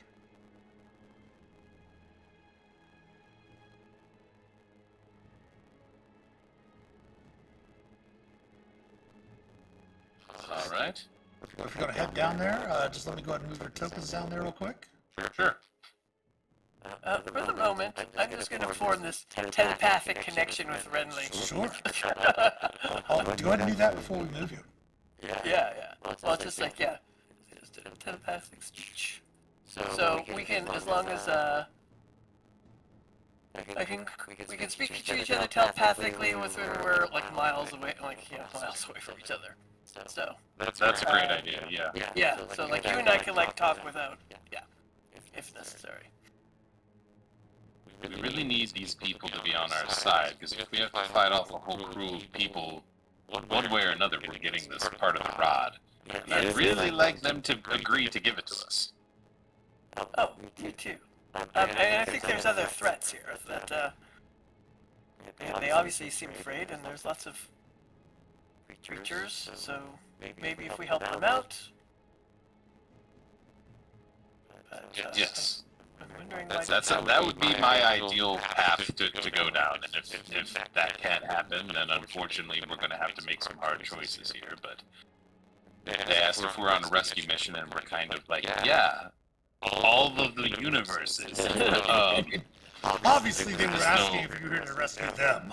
No, I'm telepathically being like, so, you know, priority-wise, I really want them to be on our side and in agreement with us, but if not, we still need this part of the rod. Yeah, and I'm all for like helping them Absolutely. get away if possible. I'm kind of Right. curious about this paranoid one. Is this Yes, the that one they doesn't don't switch me as somebody who's just under the weight of now being captain. I'm immediately sus, as they say, so I guess let's tread carefully, but hopefully we can make some new allies here. Okay, so you head down these stairs to this deck. You do note that there is another stairwell going down right here. Stairwell going down right here. And then, of course, the outer stairs head back up to the stern castle, where Zastra and Lyson are kind of keeping watch for any sort of astral predators. There's the door that they mentioned, and they said to go through that door and straight to the back where you will find the galley. All right, running after you. With your bodyguards, of Yep. course. Yeah. Hold on. Renly doesn't open doors. That's right. Doss?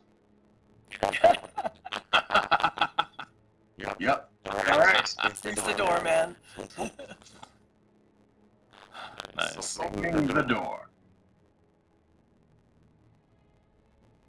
Opening the door, you see a small chamber beyond, a mast that runs through the middle of the room. You see a room a door to the, or the purposes of our directions, cardinal directions, door to the north and south, and then beyond, towards the end of the short hallway, you do see another door, pretty much described to you by Zastra and Lyson up above. Doss is like, all right, point to the next door you want opened. Oh, this is great. Sorry, I can't see. We're down here.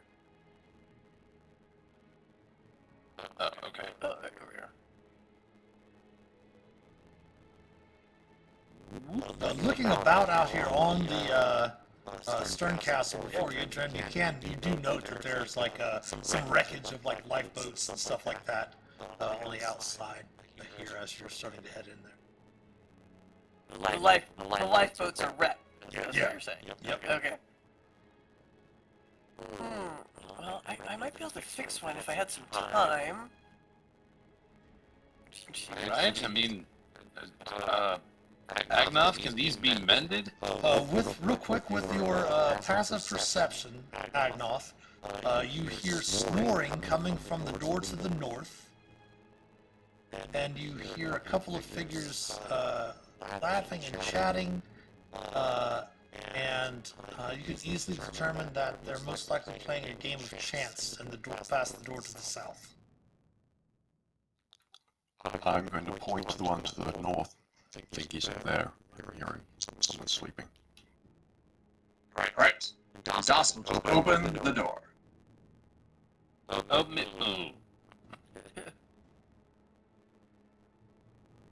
A group that doesn't follow directions very well. Opening that door,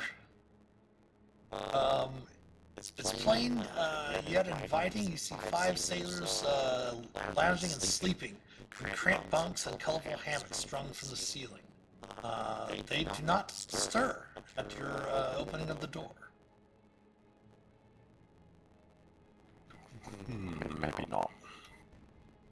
How this looks. All above board. Ship I don't chicken. think They did say through the door and to the end of the hall you'll find the galley. Oh, other. Yes, I saw this other door here. And Doss will move up and open this door. Entering in, the sound of sizzling and the smell of spices emanate from the galley. A tall orc woman in black leather armor works busily at the stove. A gold tattoo of a crescent moon surrounds her left eye as she turns to look to you. Oh, travelers. No weapons drawn. Seems that Lyson and Zastra sent you down here, I'm assuming? Are you in need of healing? I'm fine, but I am Kaisera Duskstride, the second mate here on the Lambeth Zenith. Greetings and well met. Sorry, go ahead, Devon. We were under the understanding you might need healing, but if you're okay, I'm happy about that. No, just your characters would know what's going on. The first mate who is in charge has some sort of affliction. You've discovered that from them that they're paranoid and won't leave their cabin. Yeah, that's the first. Whatever's afflicting. I know Devon is paying attention. Sarah's apparently spacing out. The captain is not on this part of the wreckage. They don't know if the captain's still alive or not. The person that took over captainship was Ilrin. They mentioned that took over the leadership from Figaro since Figaro is indisposed and will not speak with anyone. You noted that they also were kind of distrustful of what's going on with Figaro and with Ilrin, and they sent you to Kaisera to speak with her because they trust her more. Thank you for the recap. I appreciate it. Yeah, so pick her brain, basically. Looking about, you notice that there's dried foods, barrels of hardtack, salted dried meats, dried vegetables and fruits, and all of that. There's a little bit, what appears to be maybe some fresh meat that Kaisera seems to be standing at the stove cooking up with a bunch of dried spices and such like that. It's a good thing that you still have some food. Yes, we've been being assaulted every once in a while by the aberrants and monstrosities here in the Astral Sea. For what reason, we're not really sure, but Star Anglers do make good for a meal, she says. Would you care for some? Right at I wouldn't want to. Sorry, go ahead, Minerva. No, I was like, yeah, I wouldn't want to take anything away from your crew. We ate recently. Fair enough. Well, we don't need to eat either, but it is a wonderful pastime and comforting. Oh yes, definitely. Could hold one down for you if we knew they were edible. Right? Oh, you encountered some, yes. Nasty things. Yep. We've lost a few crew members overboard to their lures. So what brings you to the Lambert Zenith, she says. Yes, actually, lucky we found you so quickly. We actually are new to these lands, and we're looking for a specific artifact that we believe that the Lambert Zenith might have indeed been carrying. Talking with your shipmates above, they told us you're in dire straits and having not been able to find your captain. Figaro, I believe their name is, has not taken power, and Ilrin is in charge. We offered any help that we could, if we could maybe work out some kind of exchange for going and finding your captain and helping your ship out. They directed us to you. What exchange do you mean? We've barely had a chance to move from section to section. The amount of astral predators here is extremely dangerous in these times. She pauses for a moment, and before she continues, we do have an ad break coming up. So we'll find out what she has to say afterwards on the other side of the ad break. So stretch your legs, use the restroom, grab some snacks, refresh your beverages, and we'll see you all on the other side of the ad break. So stick around. We'll be back in a few.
All right, we're back on this side of the ad break. Welcome back, everyone. Chatting with Kaisera in the galley. She says, you mentioned some sort of exchange. What's an old pirate know about exchanges, she says.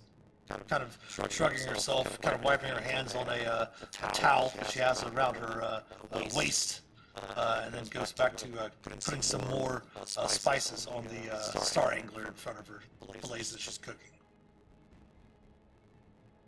Well, Kaisera, it seems that even though you're more familiar with floating through the seas of space and I'm more familiar with floating through the more literal seas of water of my lands, pirates be pirating wherever you be, and you seem to be in a spot of bother. Our group here is well versed in handling monsters. She kind of raises her hand. She says, Yes. no offense, but I saw the error of my ways. My pirating days are behind us since I joined the Lambert Zenith. Its crew find redemption. No, I meant no offense whatsoever at all. Where I come from, not all pirates are bad, and I didn't mean that as a term of offense or any negativity at all. She gives you a wink. Something about you seems odd, though. Thank you. No, I mean your dress places you from realm space, but you don't seem to carry yourselves such. I've seen a number of folks from Toriel passing through realm space every once in a while, but you don't have that sort of bearing, she says. Well, as I said, we are here looking for a very specific artifact. We're not merely on search for booty or loot to fill our pockets, but honestly, we're on a very important mission that multiple realms' safety depends on, and this artifact is our goal. When you say that, she kind of drops the spatula in her hand that she was using to kind of turn the fillets. And you see her lips kind of purse beneath her tusks. And kind of her eyes kind of narrow a little bit. But go ahead and continue on. Well, if I see this happen, I'm going to definitely subtly cast, or I'll just use my psionic, though. As a psionic spell, I'll detect thoughts on her, and just doing the surface thoughts at first. Okay. You hear, contrary to her face, you kind of hear her thoughts are more worrying. What are their motives? Are they truly here for heroic purpose, as he says, or are they just seeking the artifact for their own vile needs? I'm going to relay these sort of thoughts to Renly. Telepathic speech that you already have spoken. Yeah. Really? Yeah. Perfect. She's suspicious of our motives. Sure, Norse. They are speaking with Kaisira Duskstride. She is the second mate and the cook of the Lambent Zenith, the wrecked Spelljammer galley that they are in the Astral Sea, where they found this, as this spectral galley is wrecked across the body of a dying god named Havoc, the god of chaos, searching for the second part of the rod of 7 parts.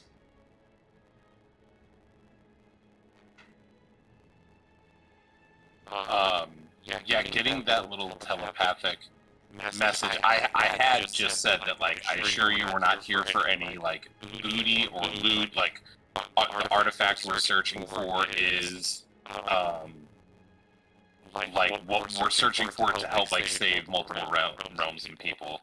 I said, to wit, we are not merely looking to rob your ship of anything. We will help find your captain. We will help deal with any of the aberrant predators that have been circling your ship. We'll even get to the bottom of what may be causing that, but not trying to quid pro quo you, but we need your help to see if you know anything about where this artifact might be, and then we'll absolutely be willing to help you and your crew. Please, is there anything I can do to convince you of our intent here being pure? She looks at you for a moment, kind of sizes you up, and you said you are an ex-pirate as well, and I believe Das is an ex-pirate also, right? Yes. And I've dealt with many a pirate. You have, yes. You can see she kind of looks to you as a pirate, kind of sizing up a situation, and she says, you have a tendency, and I'm assuming with your group, you are the blatherer, yes? Oh, yes, nonstop. As a matter of fact, let me tell you about this one time. No, sorry. Eggnog Grin said that. She says, how about you speak plainly, without flowery words? What do you need? And what is your purpose?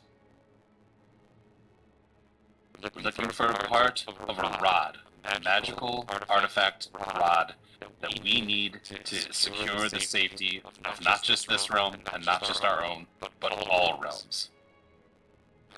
We have reason to believe that it might be on your ship, and if you can help us locate it, we'll do everything we can to secure your crew and find your captain. Go ahead and give me a persuasion check with advantage. And I believe you still have guidance. Yep, you can use the guidance from Devana. Throw a D4 on there. Thanks, Ivana. 18.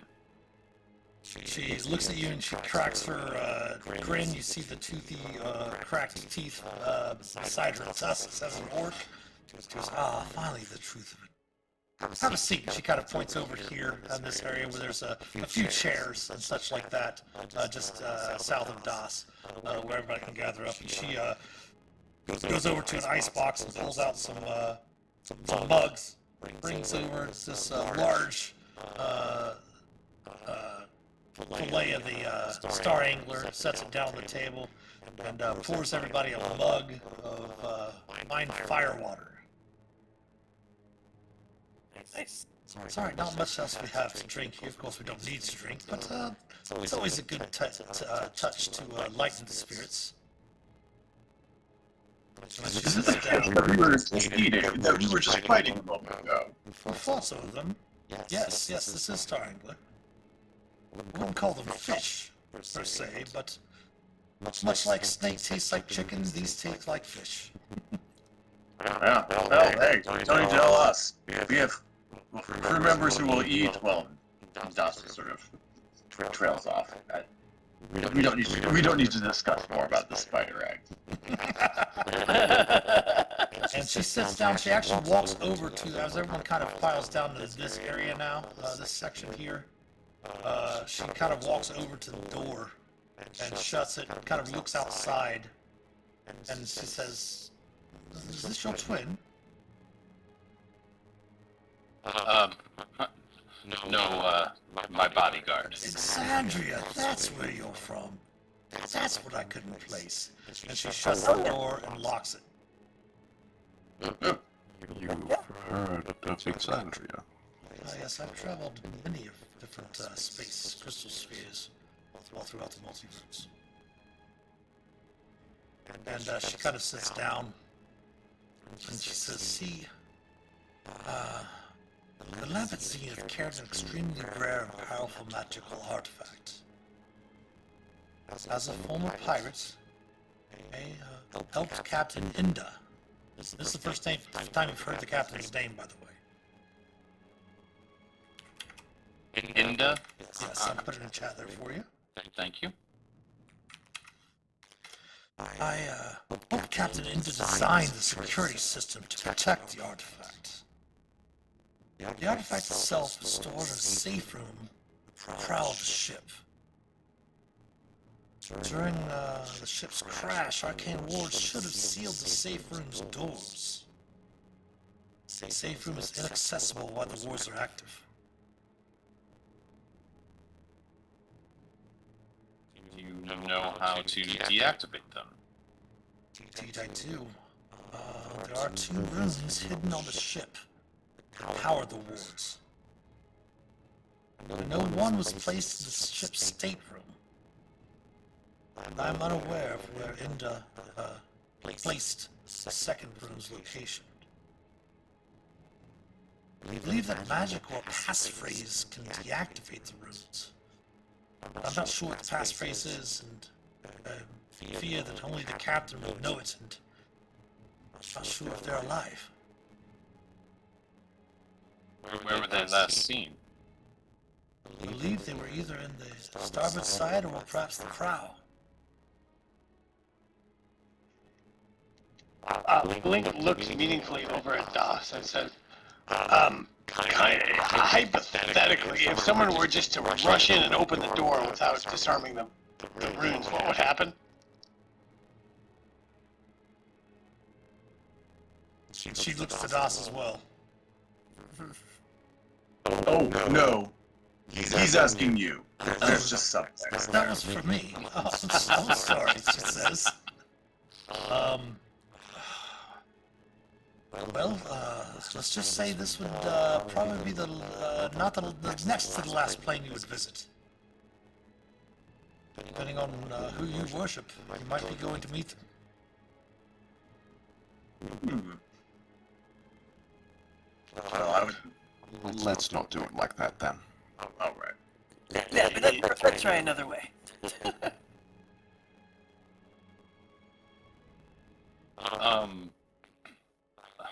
I believe me, if your captain can be located, we're happy to do that. If the unfortunate has happened, though, do you think that your captain maybe had stowed away what that passphrase might be in their quarters or anything like that? I'm not sure. Perhaps. Maybe I'm not sure of their mind. Just sure of their vision, which was to help as much as we could across the multiverse. That seems exactly what you're doing.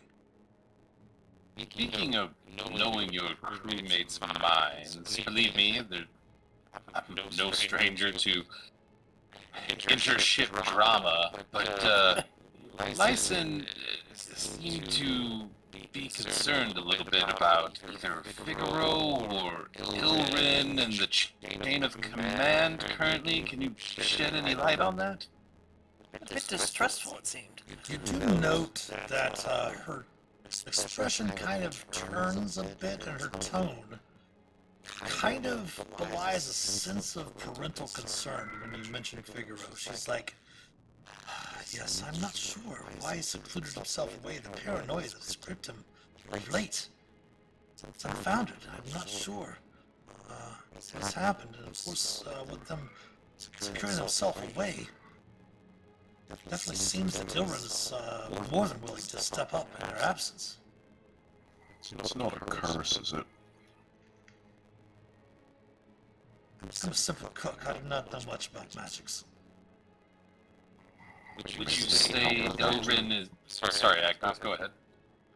Maybe we can help with that. Yep. That's what I was thinking. Wait, help how? Let's just spell it, maybe. Yeah, if that's what is wrong with Figaro, and if it's more of a something else, I'm sure Ivana could help. So. Well, I'll tell you what. If you can figure out if the captain's alive, and help us find any of our remaining crew, I've got some unopened casks of some aged wine back here. I would gladly give you in return. Of course, I am a bit concerned about the crew getting too drunk to fend off the threats. Of course. Seven in Have total. my, Seven in have my total. attention now. 7 in total, 500 gold each is what they're worth. Yowza. So, what? I mean, this captain, this first mate, this other person. What do they look like? How are we going to know when we see them? Figaro is a tiefling. Okay. Ilrin is a gif. Do I hear that with the F or the TH? FF. There's a difference, it's an important one. Yes. And Inda? The captain? Inda is, give me 1 second.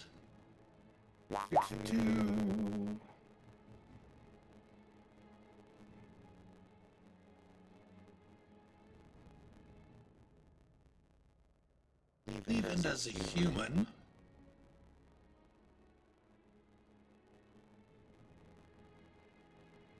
Yes, she says that Inda is a human. Okay.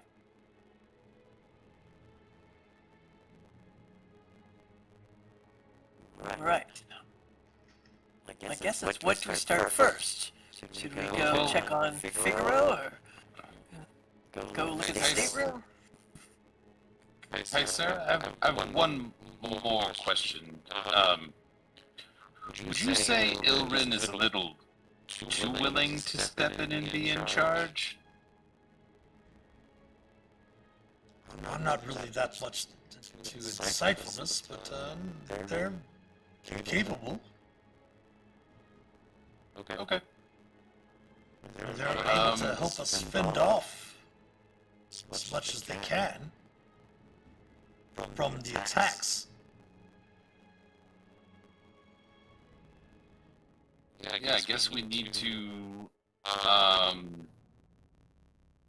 go from bit to bit. Could Sarah kind of give us a layout of the sections of the ship that they know about and point like what's the best direction to go? I guess. Well, down below, the next level down below, there are 2 levels below this deck. As this is basically the main deck, the upper stern castle is where you were with the two Githyanki. Okay. This area here is the main deck, and there are two decks below this deck. And is the stateroom in this area, or is it in one of the other pieces? The stateroom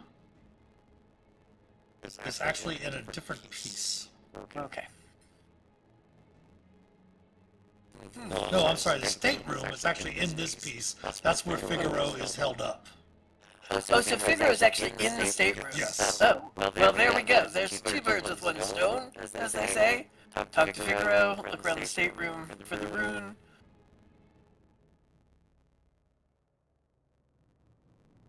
Yeah, I think that's the best path we have. All right. If you wish to speak with Ilrin, he's most likely in the mess hall, playing cards with Davaris. Oh, that's the sound we heard earlier. And Davaris is...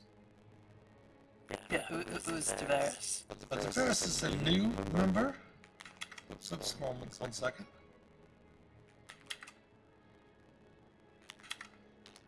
Just recently joined the camp after his lifeboat crashed into Havoc. You might have seen the reins of his lifeboat on the main deck outside. We did. He's an elf.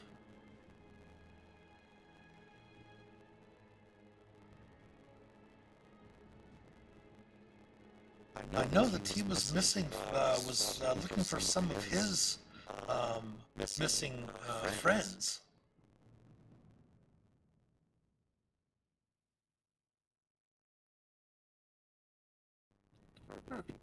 Missing friends, meaning on crewmen on the ship. Yes, friends he had made here on the ship. Don't you cook for them? Can't you just find them? I don't know exactly where everyone is. It's not my job to keep track of them. But you're making fillets for them. Yes, they can come eat what they wish.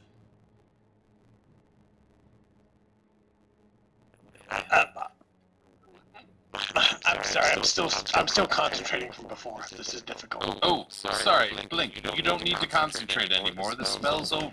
Oh, thank you. You can think about anything you want now. Whew. Thank you, sir. My bad.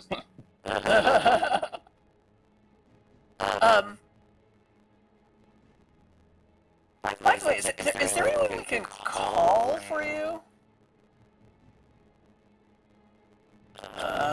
That would be up to the captain if we can find her. To help you. Let's see, we're gonna see. You can send messages across any distance in either of the planes. 5% citizens, right? Okay. Because I have sending. I just remembered. I can send messages across the planes. Again, that would be something that she again mentions that would be something to speak with the captain if the captain still lives. If the captain doesn't, that would be Figaro's decision.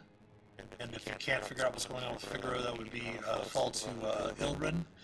And Ilrin seems to be fairly complacent about their situation. And seem to be just fine trying to survive here in the astral sea. In this wreckage of a ship on the body of a dead god. Right.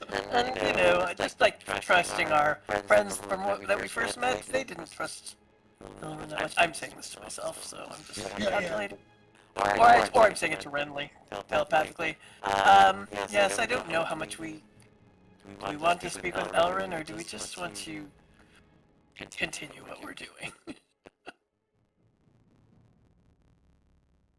Sorry, you're proposing that the elf we don't really need to speak with. Well, no, the GIF, the cat. Oh, the GIF. Okay. Yeah, I'm trying to decide whether or not we bypass them if we need to talk to them. Yeah, I'm getting a bit of a vibe. You hear the jiggling of the door. You hear thump, thump. Kaishira, smell the fillets. Open the door, I wish to eat.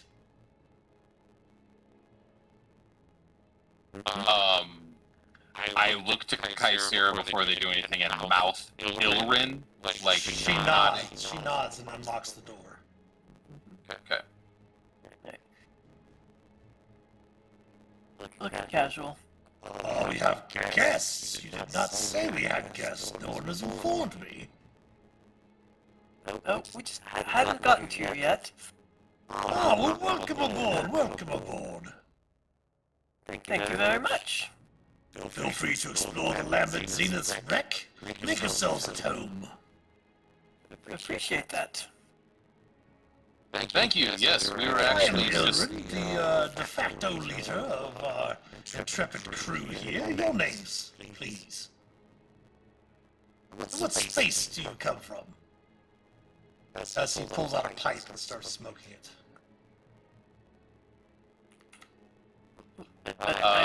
Minerva Moore from Port Damali, Alexandria. I am Captain Renly Mulfane of Nograt, also from Inexandria. Fellow captain. And, Indeed. Devana and Agnoth, you definitely hear, are the only ones that hear, Kaisera kind of smirk at that, like scoff, when he says, fellow captain.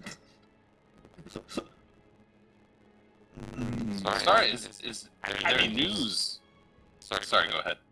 I was just going to say, I just don't have the guile. Blink does not have the guile not to say, hey, you're not a captain.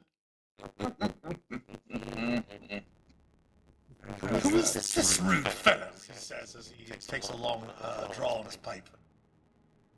This rude fellow here, stalwart of the seas, bodyguard of Captain Renly, the terror of Exandria, and the man who wiped a star angler off of the seas with but one thought of his mind. This the most dangerous man you'll ever meet. Kind of adjusts His his name is monocle, Blink. adjusts his monocle a bit and hits his pipe and says, ah, so here's your lackey. Wasn't that wrong? As I was saying, I think we're going to go explore part of your ship. Yes, well, make yourselves at home. If you need any help, please, feel free. Yes. We'll let you know if we locate your captain. Is my detect thought still going? How long does it go for? I think it's... Oh, it's only a minute. Yeah, because you're actually getting... I think your I middle could- connection with Rinley only lasts 12 minutes. I think it lasts for your minute per level. That's actually kind of getting close to an end as well, because you were up on the... No, that's a mile. It's No, I a mean- mile. No, I mean the duration. Let me check the duration. I don't think it's a... I think it's less than an hour. I think it's a minute per level if I saw that correctly. No, that was the how many miles it goes is per level. It's an hour. Oh, it is. No, it is 12 minutes. Well, yeah, okay. But I would keep doing it. Yeah. Okay. But the detect thoughts also, like Jim, I'm like, I meant to do this right away, but I forgot. I would go ahead and again use 2 sorcery points to just kind of quietly cast Do it subtly. Yes. Okay. I was gonna make you make a sleight of hand check otherwise. No. She gets to do it psionic with her as a psionic number features with 2 sorcery points. So. Devana would like to do an insight check just to see if she can read anything Okay. untoward. Sure. What's it called? Devana, his jolly demeanor belies a very suspicious and cold attitude. Okay. And with your detect thoughts, Minerva, you're able to cast that subtly, and you surface thoughts. The first thing you think of is, I really want to taste that fish, that fillet. Okay. Cannot blame him. These adventurers better not mess up the cush situation I have here. Okay. Better befriend them in case I need them later.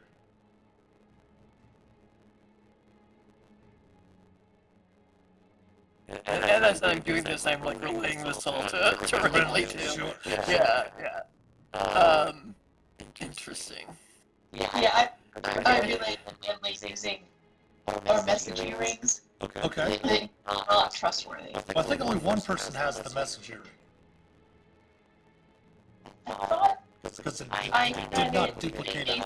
It did duplicate, yeah, so it was just like one thing, and I don't think I took the spell. I think Devonna might have the messenger ring. I think I just have the message cantrip. Yeah, I have the cantrip, but not the earring. You can still And respond. I have the earring. Yeah, but you can still respond to your message cantrip. Yeah. So you're just casting the spell, and so only one person gets to have it, yeah.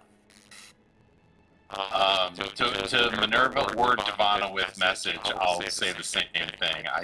I thought I was pompous. Right. Yeah, so I mean, yeah, it's like, okay, so I'm a little confused why he thinks this is a good situation, but I guess as long as they have fish to eat, yeah, I think it's rather bizarre. Go ahead and do me a favor and throw up detect thoughts in chat for me. Again, okay, sure. Well, detect thoughts again. I haven't gone deeper. Yeah. Yeah.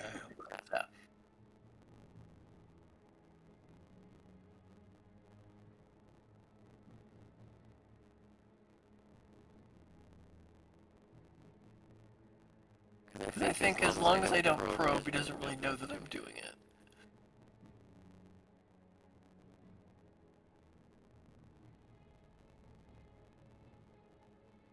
Devon is giving him major side eye, so she knows he should know she's judging him. I love that. I mean, yeah, as long as I can, I might see what, our other friend here, whoever we're talking to, what, her surface thoughts are. Sarah? Towards the captain, yeah. Towards Ilrin? Yeah, like her reaction, like what her thoughts are as he's talking to us. You just hear repeating in her head, what a pompous fuck. Okay. Alright, well, Minerva just smiles and is gracious, and, it's like, well, thank you for your hospitality, we truly appreciate it. Thank you. Oh, excuse me. Oh, sorry there. Sorry. Excuse me. He comes back down and sits at the table. Starts unceremoniously tearing into the fillet. Yes. Oh, yes, please. I'm happy to move out of the way here. As he eats.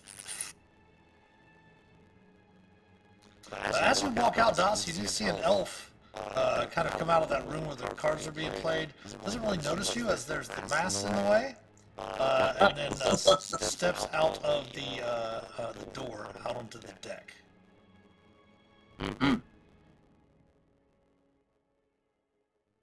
We'll follow, as stealthily as Das can. Das will sort of stealthily poke out the door to see what the elf does. Sure, give me a stealth check. Oh god. This is gonna be amazing. Let's see, stealth. 4. I'm not even gonna bother with my heroic inspiration on that. Let's No leave worries. it at You kind of clank looking out the door. We'll move you down here to be able to actually see out the door a little bit better. And you see the elf kind of over by the lifeboat. And seems to be sitting down, appears to be casting some sort of spell on the lifeboat itself.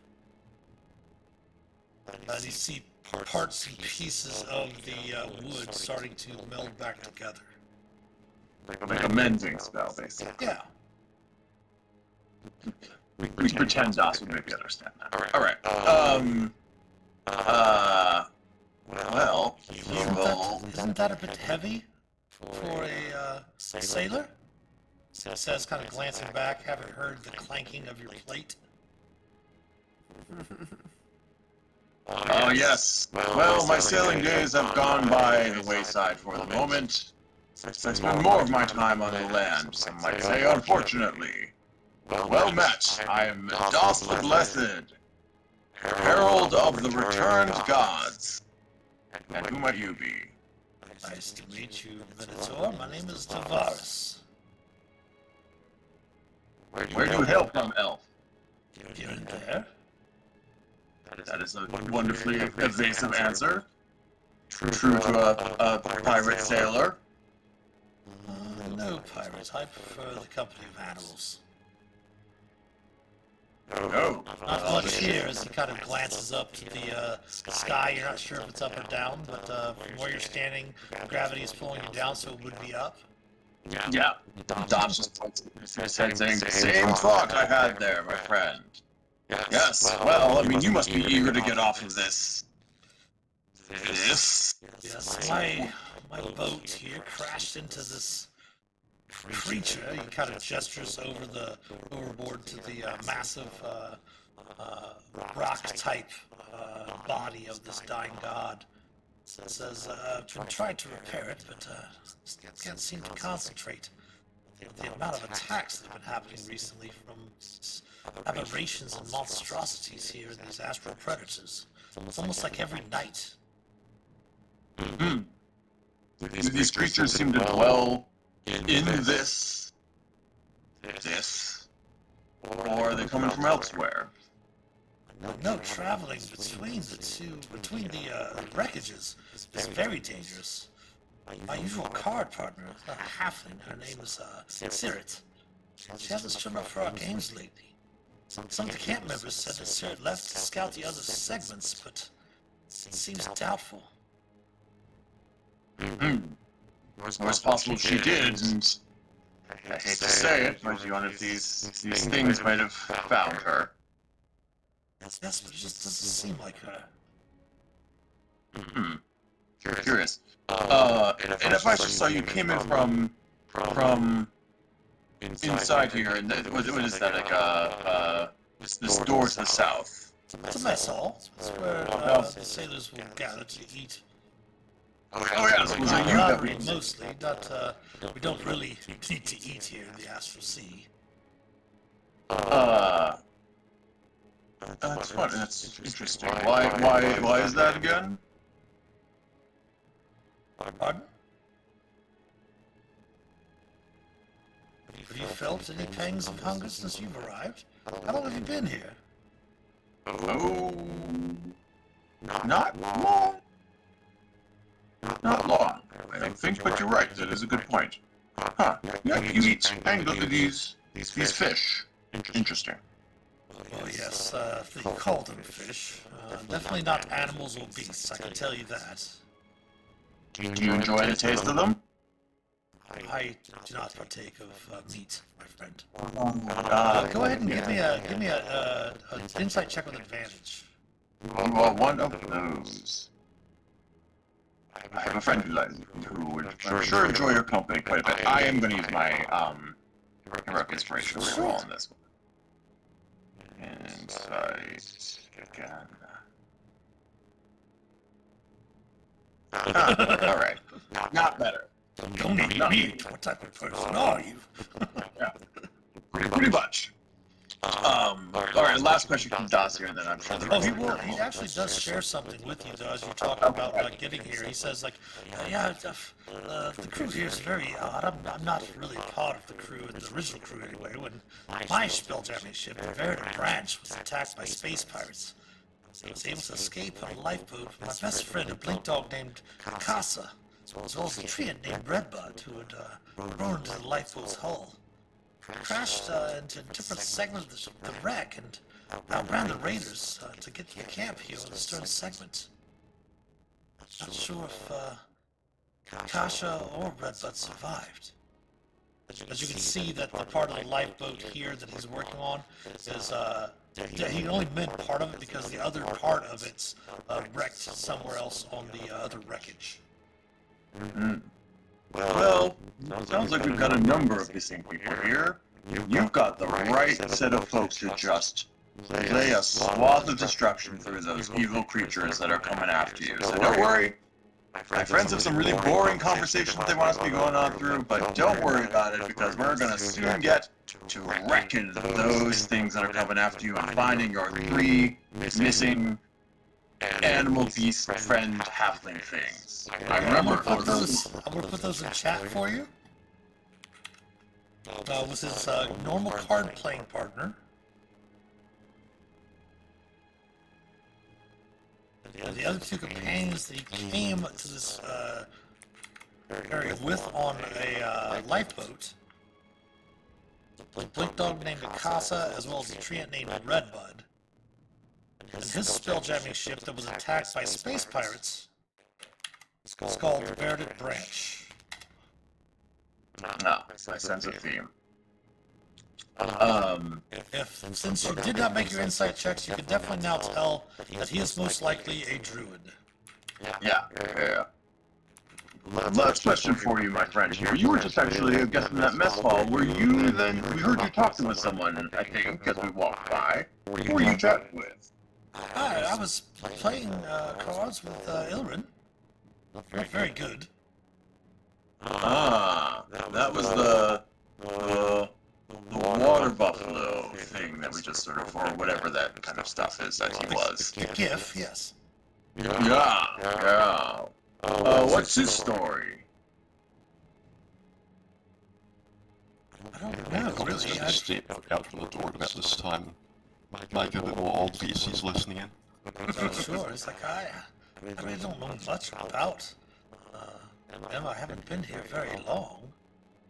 I know the figure of the camp's first leader locks himself in his quarters and refuses to communicate. I myself tried to talk to him, but used some sort of magical device to erect an impenetrable barrier around the room. Oh. To be honest, and he kind of looks back behind you at the door as Agnoth comes out and kind of quiets for a moment. Then when he recognizes that Agnoth is not Ilrin, he says, "I do note that Figaro's odd paranoia started shortly after Ilrin arrived." So would you, if it came down to it, would you vouch for Ilrin? She cheats at cards, no. Alright. I understand that. Yeah. Penny. Yeah. I hear you. I got what you're laying down there, literally with the cards and stuff too. Alright. Excellent. Well, my friend, you have a friend in Doth the Blessed. Nice to meet you. Your name? Looks to Agnoth. Agnoth, I'm one of his companions. Came from Alexandria, if you've heard of it. Neveras. Pleasure to meet you. And you? We're the tall ones. Well, actually, no, that's not true. We're all very tall. Well, we kind of are, though. We're the tallest. Alright, so Doss and Agnoth coming outside already. Ilrin has set down, the GIF is set down to start, as I said, unceremoniously eating on the fillet. Blink, Renly, Minerva, Devana. What would you like to do? That you've been given. I think Devana would have been wandering out towards Doss, but I've lost my token somewhere. I don't know if it's under somebody or I was gonna start wandering her. Oh, yeah, Under Blink's I found her. I would have started wandering her out towards maybe around. As soon as the guy started eating the fillet, I kind of was like, okay, I'm making my way out. So. Yeah, I tried to. Yeah, you need to once he rudely dismissed us, but then I lost my joke. Maybe, if my sources are correct, probably this room below us is probably empty now, right? Yeah, I'd hate to do it, but I can't let that go. This guy assumed the rank of Captain Renly, and he doesn't have it. So I have mumbled peg putting my knife on the table and saying, "There is a captain of this ship. You are not the captain." I explain. Tell me what you mean here. kind of looks up to you, sets his cutlery down, looks to Renly and says, "Is this how you allow your man to speak to people?" Oh, sorry. I don't interject when people are right. Anyway, we're gonna go and look for your captain and see if we can help out with anything that might be attacking the ship. Enjoy your dinner. He harumphs. Okay, I'll follow Captain out. I'll follow orders. That's what Blink does. I also have no problem speaking at not like a screaming voice, but like behind that door, just being like at a normal voice. That man is not a captain, and I know from me that's kind of hypocritical, which is a word, and I say telepathically to Minerva, a word big enough that Blink won't know what it means. But that man. Right. Are you saying this in your telepathically with Minerva? Well, I say the not a real cabin part in front of everybody, but I say the hypothetical or hypocritical that Blink won't know. That is only telepathically to Minerva. And as you guys are all stepping outside into the hall with everyone else, or checking the room below, you do slightly hear a slight chuckle under Kaisira's breath.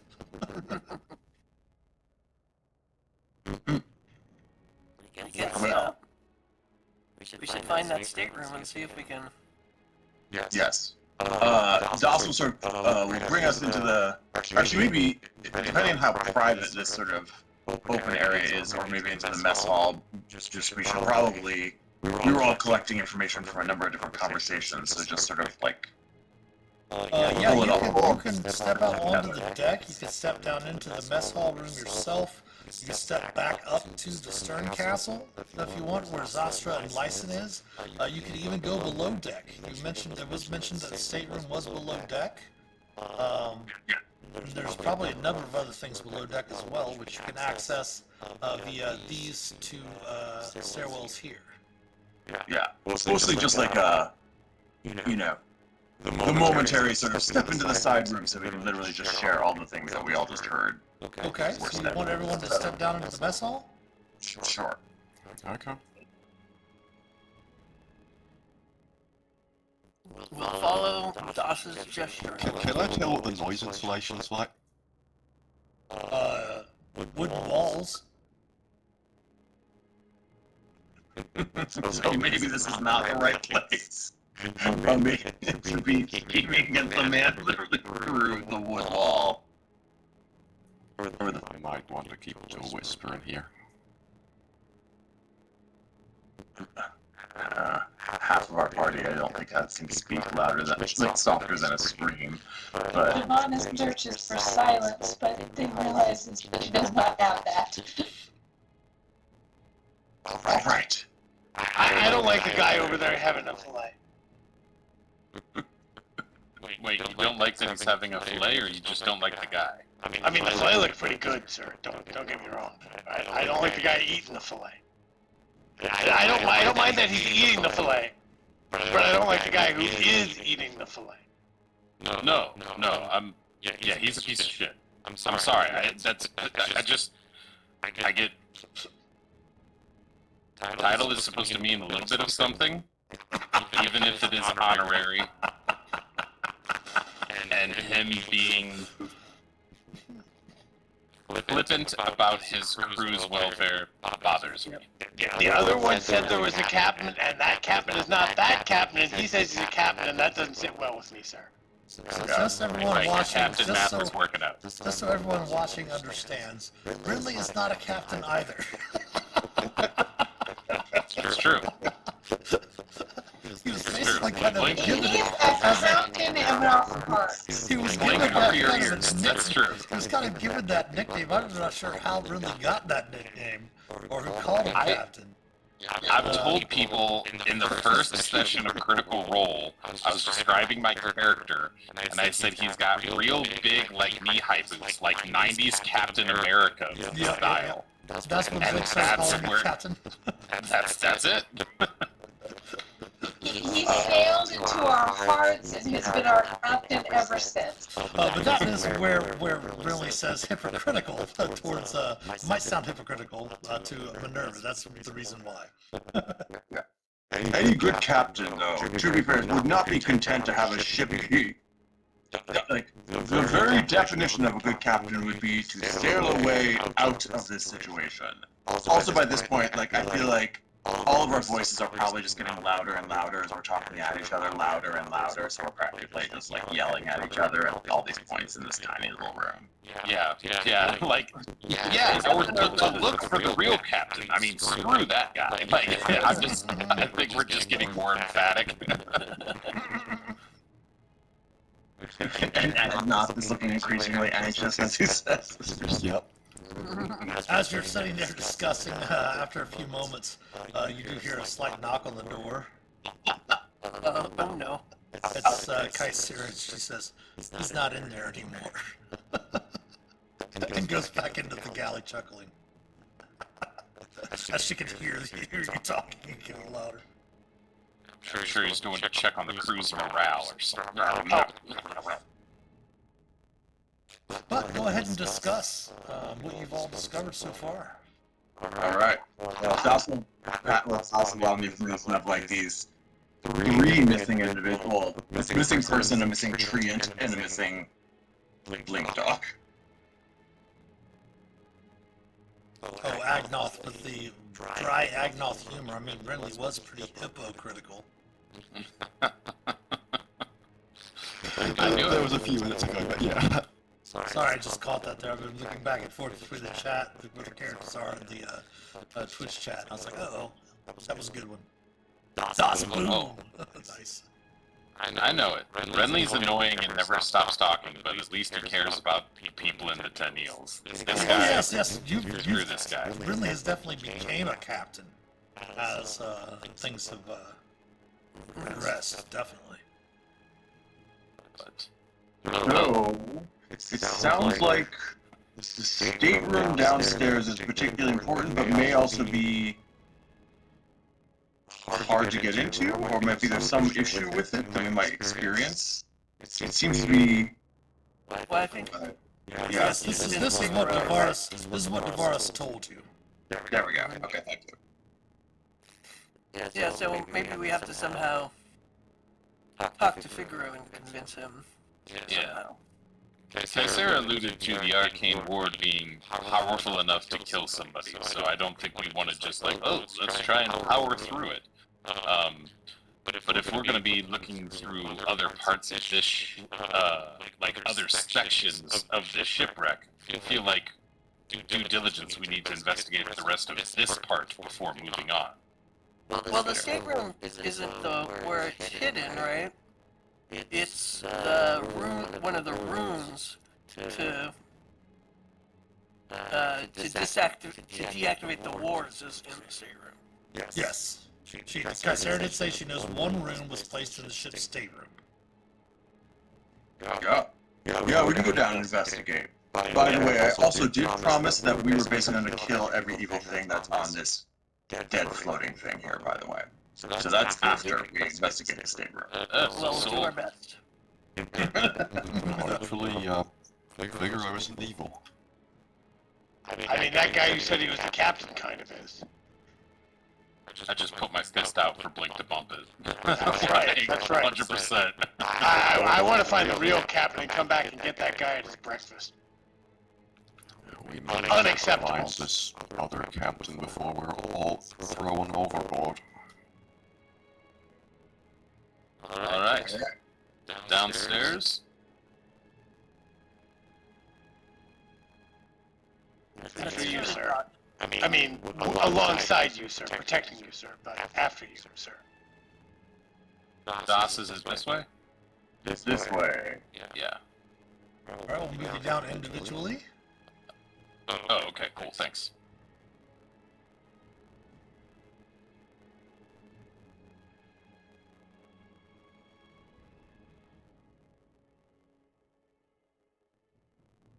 We'll bring the echo down when we need to bring the echo down. Fair enough.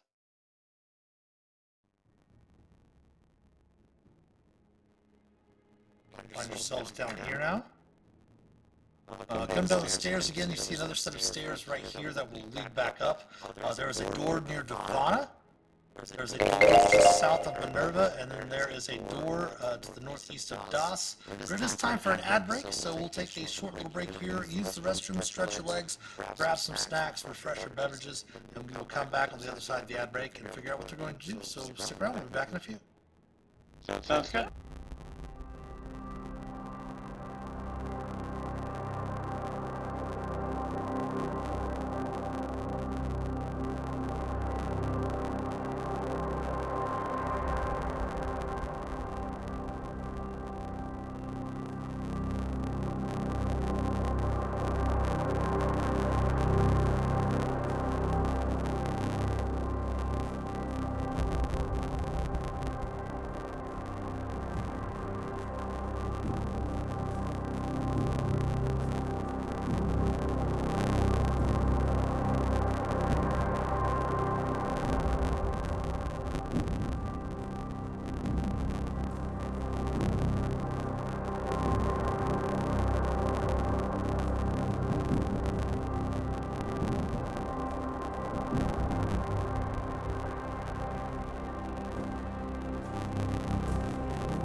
All right, we're back on this side of the ad break. We've got about 20 minutes or so before the end of the stream, so we're going to see what the characters are going to do down here on the lower deck, level 3, just below the main deck. So again, the stern castle above, the deck you just came off of the main deck, and then we are down in the first lower deck beneath there.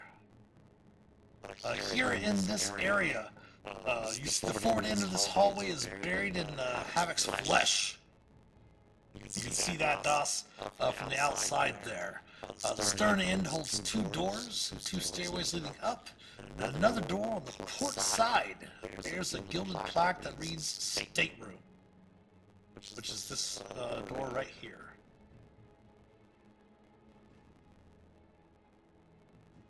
Well, that's the place, I guess. Sorry, Marco, what's that door? This door has a gilded plaque that reads Stateroom on that door. Stateroom. Okay. That's where we think Figaro is, right? That's where you've been told. Gotcha. Josh just moved over because he wants to touch the flesh of a dead god. Yeah. Yum. False gods! The same fate any other false god will face will be similar to this one. Only the return gods can be truly immortal. Also, what's around this corner? No more ruins of the deck down here.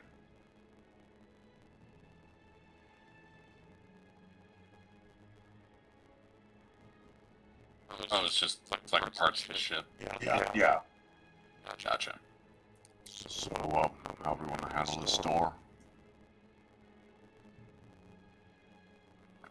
Yeah, but Das, if this guy's locked himself in here.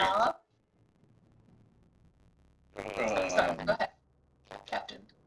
No, I was just saying it might be locked. We might kind of have to force our way in, but we can start with a knock. Sure, let's give it a knock. Das will knock on the door. Yeah, we should talk to him. Try and talk to him first. You hear perhaps maybe a little bit of furniture overturning. Hastily, you hear a voice say, "Go away! I told you I don't want to be disturbed." Is this Figaro? I said, "Go away!" Oh, but we are new guests here. We've come to say hello. If you need anything, speak with Ilrin or Caesara. Go away! We have Yeah, someone more persuasive than me. Please come over here and talk to this guy. Go on, Captain. Tell him we talked to Caesara. You can give me a feel like persuasion check, Das, if you want. Yeah, do it. Sure. I'm better at the intimidation, but we won't try that yet. Persuasion.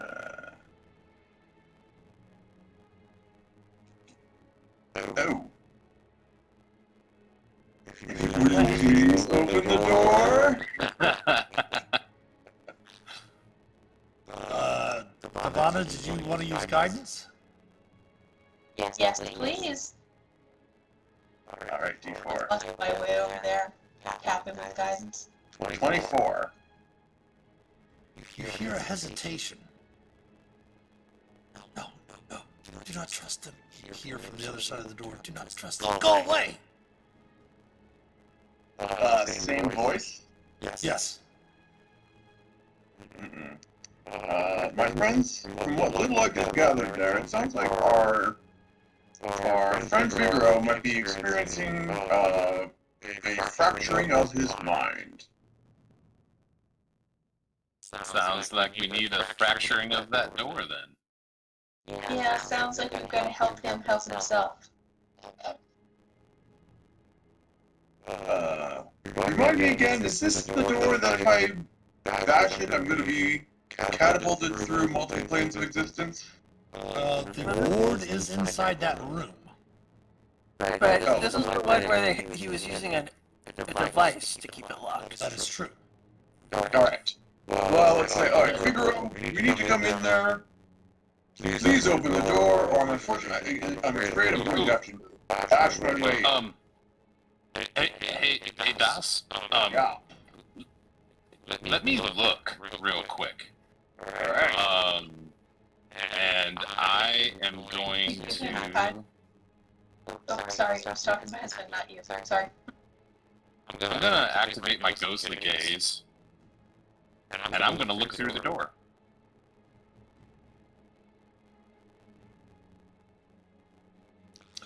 As action gain ability to see through solid objects to a range of 30 feet. On the other side of the door.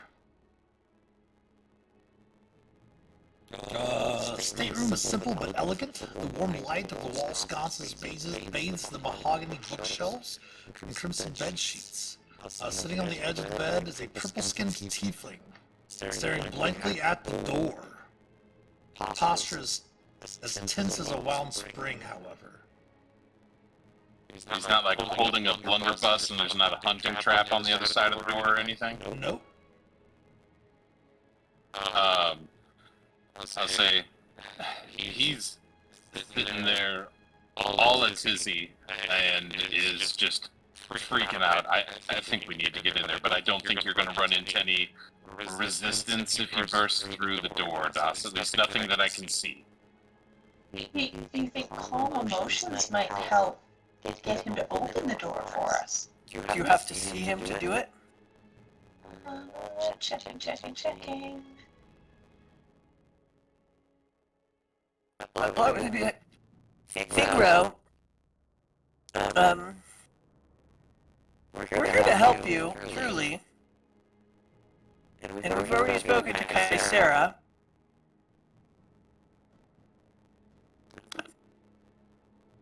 Is there anything we can do for you? Another voice you hear with your passive perception of 11 on the other side of the door. You hear another voice. They're after you. They're here to get us. Go away! There's somebody here to get us? Oh, he is afflicted, like... With all, like, the spells I do that do psychic damage, do I, like, think that this is, like, something? You were mentioned, it was mentioned to you that he has some sort of paranoia. Yes. I believe that Lysan and Zastra had mentioned something,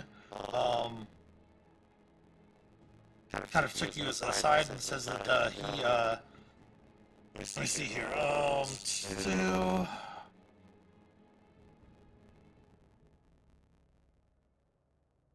yeah, that he kind of fell ill. Then you spoke with Kaisera, and she had mentioned that he has some sort of paranoia or something of that nature. I don't see anything in here that says I have to see the No, it's just, like, within range, right? Put your choose within range. Yeah, so I go ahead and cast Calm Emotions Alright, go go on the ahead other and side of the door. drop the slot. Spell does not penetrate the wall. Oh. I think, oh, there's a strong spell blocking anything that if we try to force our way in, something might be blocking us.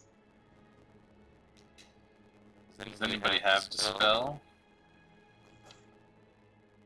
I do.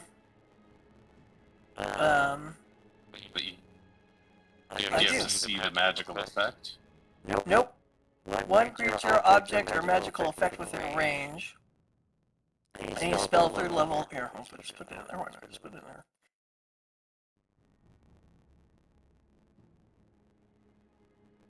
Have to choose something.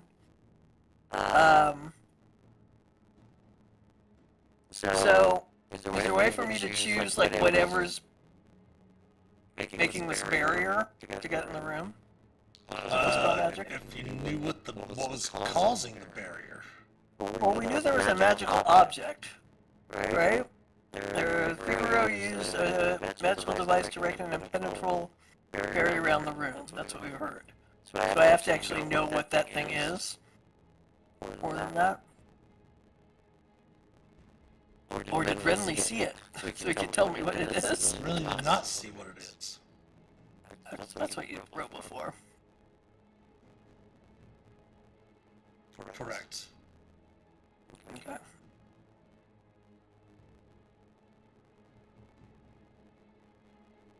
Are both? I see two doors on the map here. Are both going to the same room? Which doors? The ones over here to the west? Yeah. You don't know. No one's investigated those doors. Oh, but I'm a fantastic investigator. Yeah, while we look at and think about the door, I'm going to help with the other door while Blink looks at the north one. Okay. This is reminding me of Strixhaven. Yeah. Mm-hmm. This was hilarious. I'll let Blink go Okay, we'll come back to Minerva, Das, and Devana here. Yeah. And Renly's in between there. So Blink, go ahead. What do you want to do with the top door there? Oh my goodness, do I need to really think? I'm going to listen at the door and see if this sniveling wretch is on the other side of it. Give me a perception check. You do not hear anything on the other side of the door, other than your companions back behind you, trying to coax Figaro to open the door. Okay, then my next action would be to open the door, so you might want to go to the other characters for a moment first. No, go ahead, open the door. Oh dear.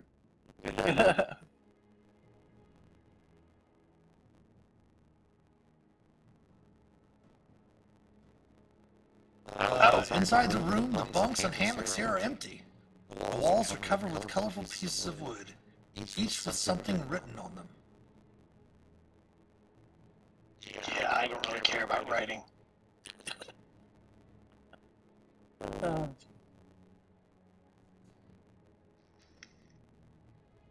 Hey, there's something up here. Just kind of beds though.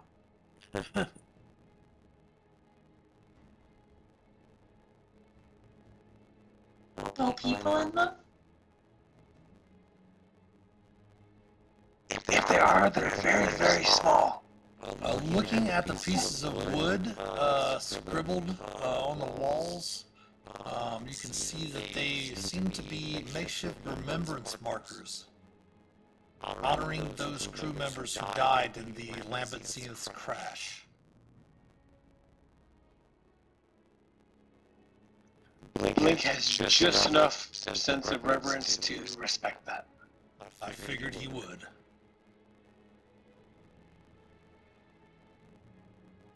Agnoth. I'm just poking at that door, seeing if it looks locked. If not, I'll go and open it up. As you open the door, see? I'm going to have to move my tokens for this one. See that it is the storage room. Unused rigging and dusty old sails fill this old storage closet. However, with your passive perception of 22, you hear muffled shouting. Very muffled. Coming from the back part of the room. Strange. I'm going to step in there and try to work out where it's coming from. Is it through a wall or is it It is under? coming from some, what appears to be a section back here behind some of the storage and such like that. It seems to be coming from below those floorboards. Without even saying anything, Agnoth's just going to start trying to dig them up or something like that. If he You can find a way to could do that. easily search the floor with what's your passive investigation? That went up as well. I think it's With observant, should have, yes. yeah, 25. Yes. You can see that searching the floor, you note that there are some loose floorboards there, and you can see the edges of some of those loose floorboards jutting upward beneath a canvas. Pulling that aside, you note that there is what appears to be a secret entrance that leads down to the deck below. There's a secret door in here. So before we continue, we're going to leave the characters right where they're at. Minerva, Das, and Devana discussing, dispelling whatever this thing is that Figaro has erected around the room. Minerva, or Brinley, kind of being captain right there in the middle. Blink being up in the lower crew quarters room, and Agnoth being inside the storage. And I believe our next session of this is going to be December the 10th, correct? Yeah, that's right. December the 10th is when we will pick things back up next time with our intrepid group of Captain of the 10 Eels, the wreck of the Lambent Zenith. Excellent. All right, good session tonight, everyone. Getting some information. Thanks, everybody. Trying to find where the next part of the Rod of Seven Parts is. Anyone have anything to say before we head out? We are going to raid to another channel, so stick around for that if you all would please. Anything else from our players? Thankful for the gaming group in honor of the week. Really appreciate y'all. Sounds great. Yes.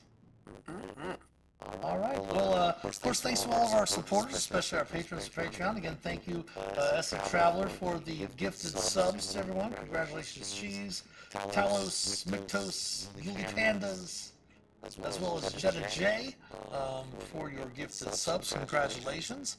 Thanks to our followers earlier today.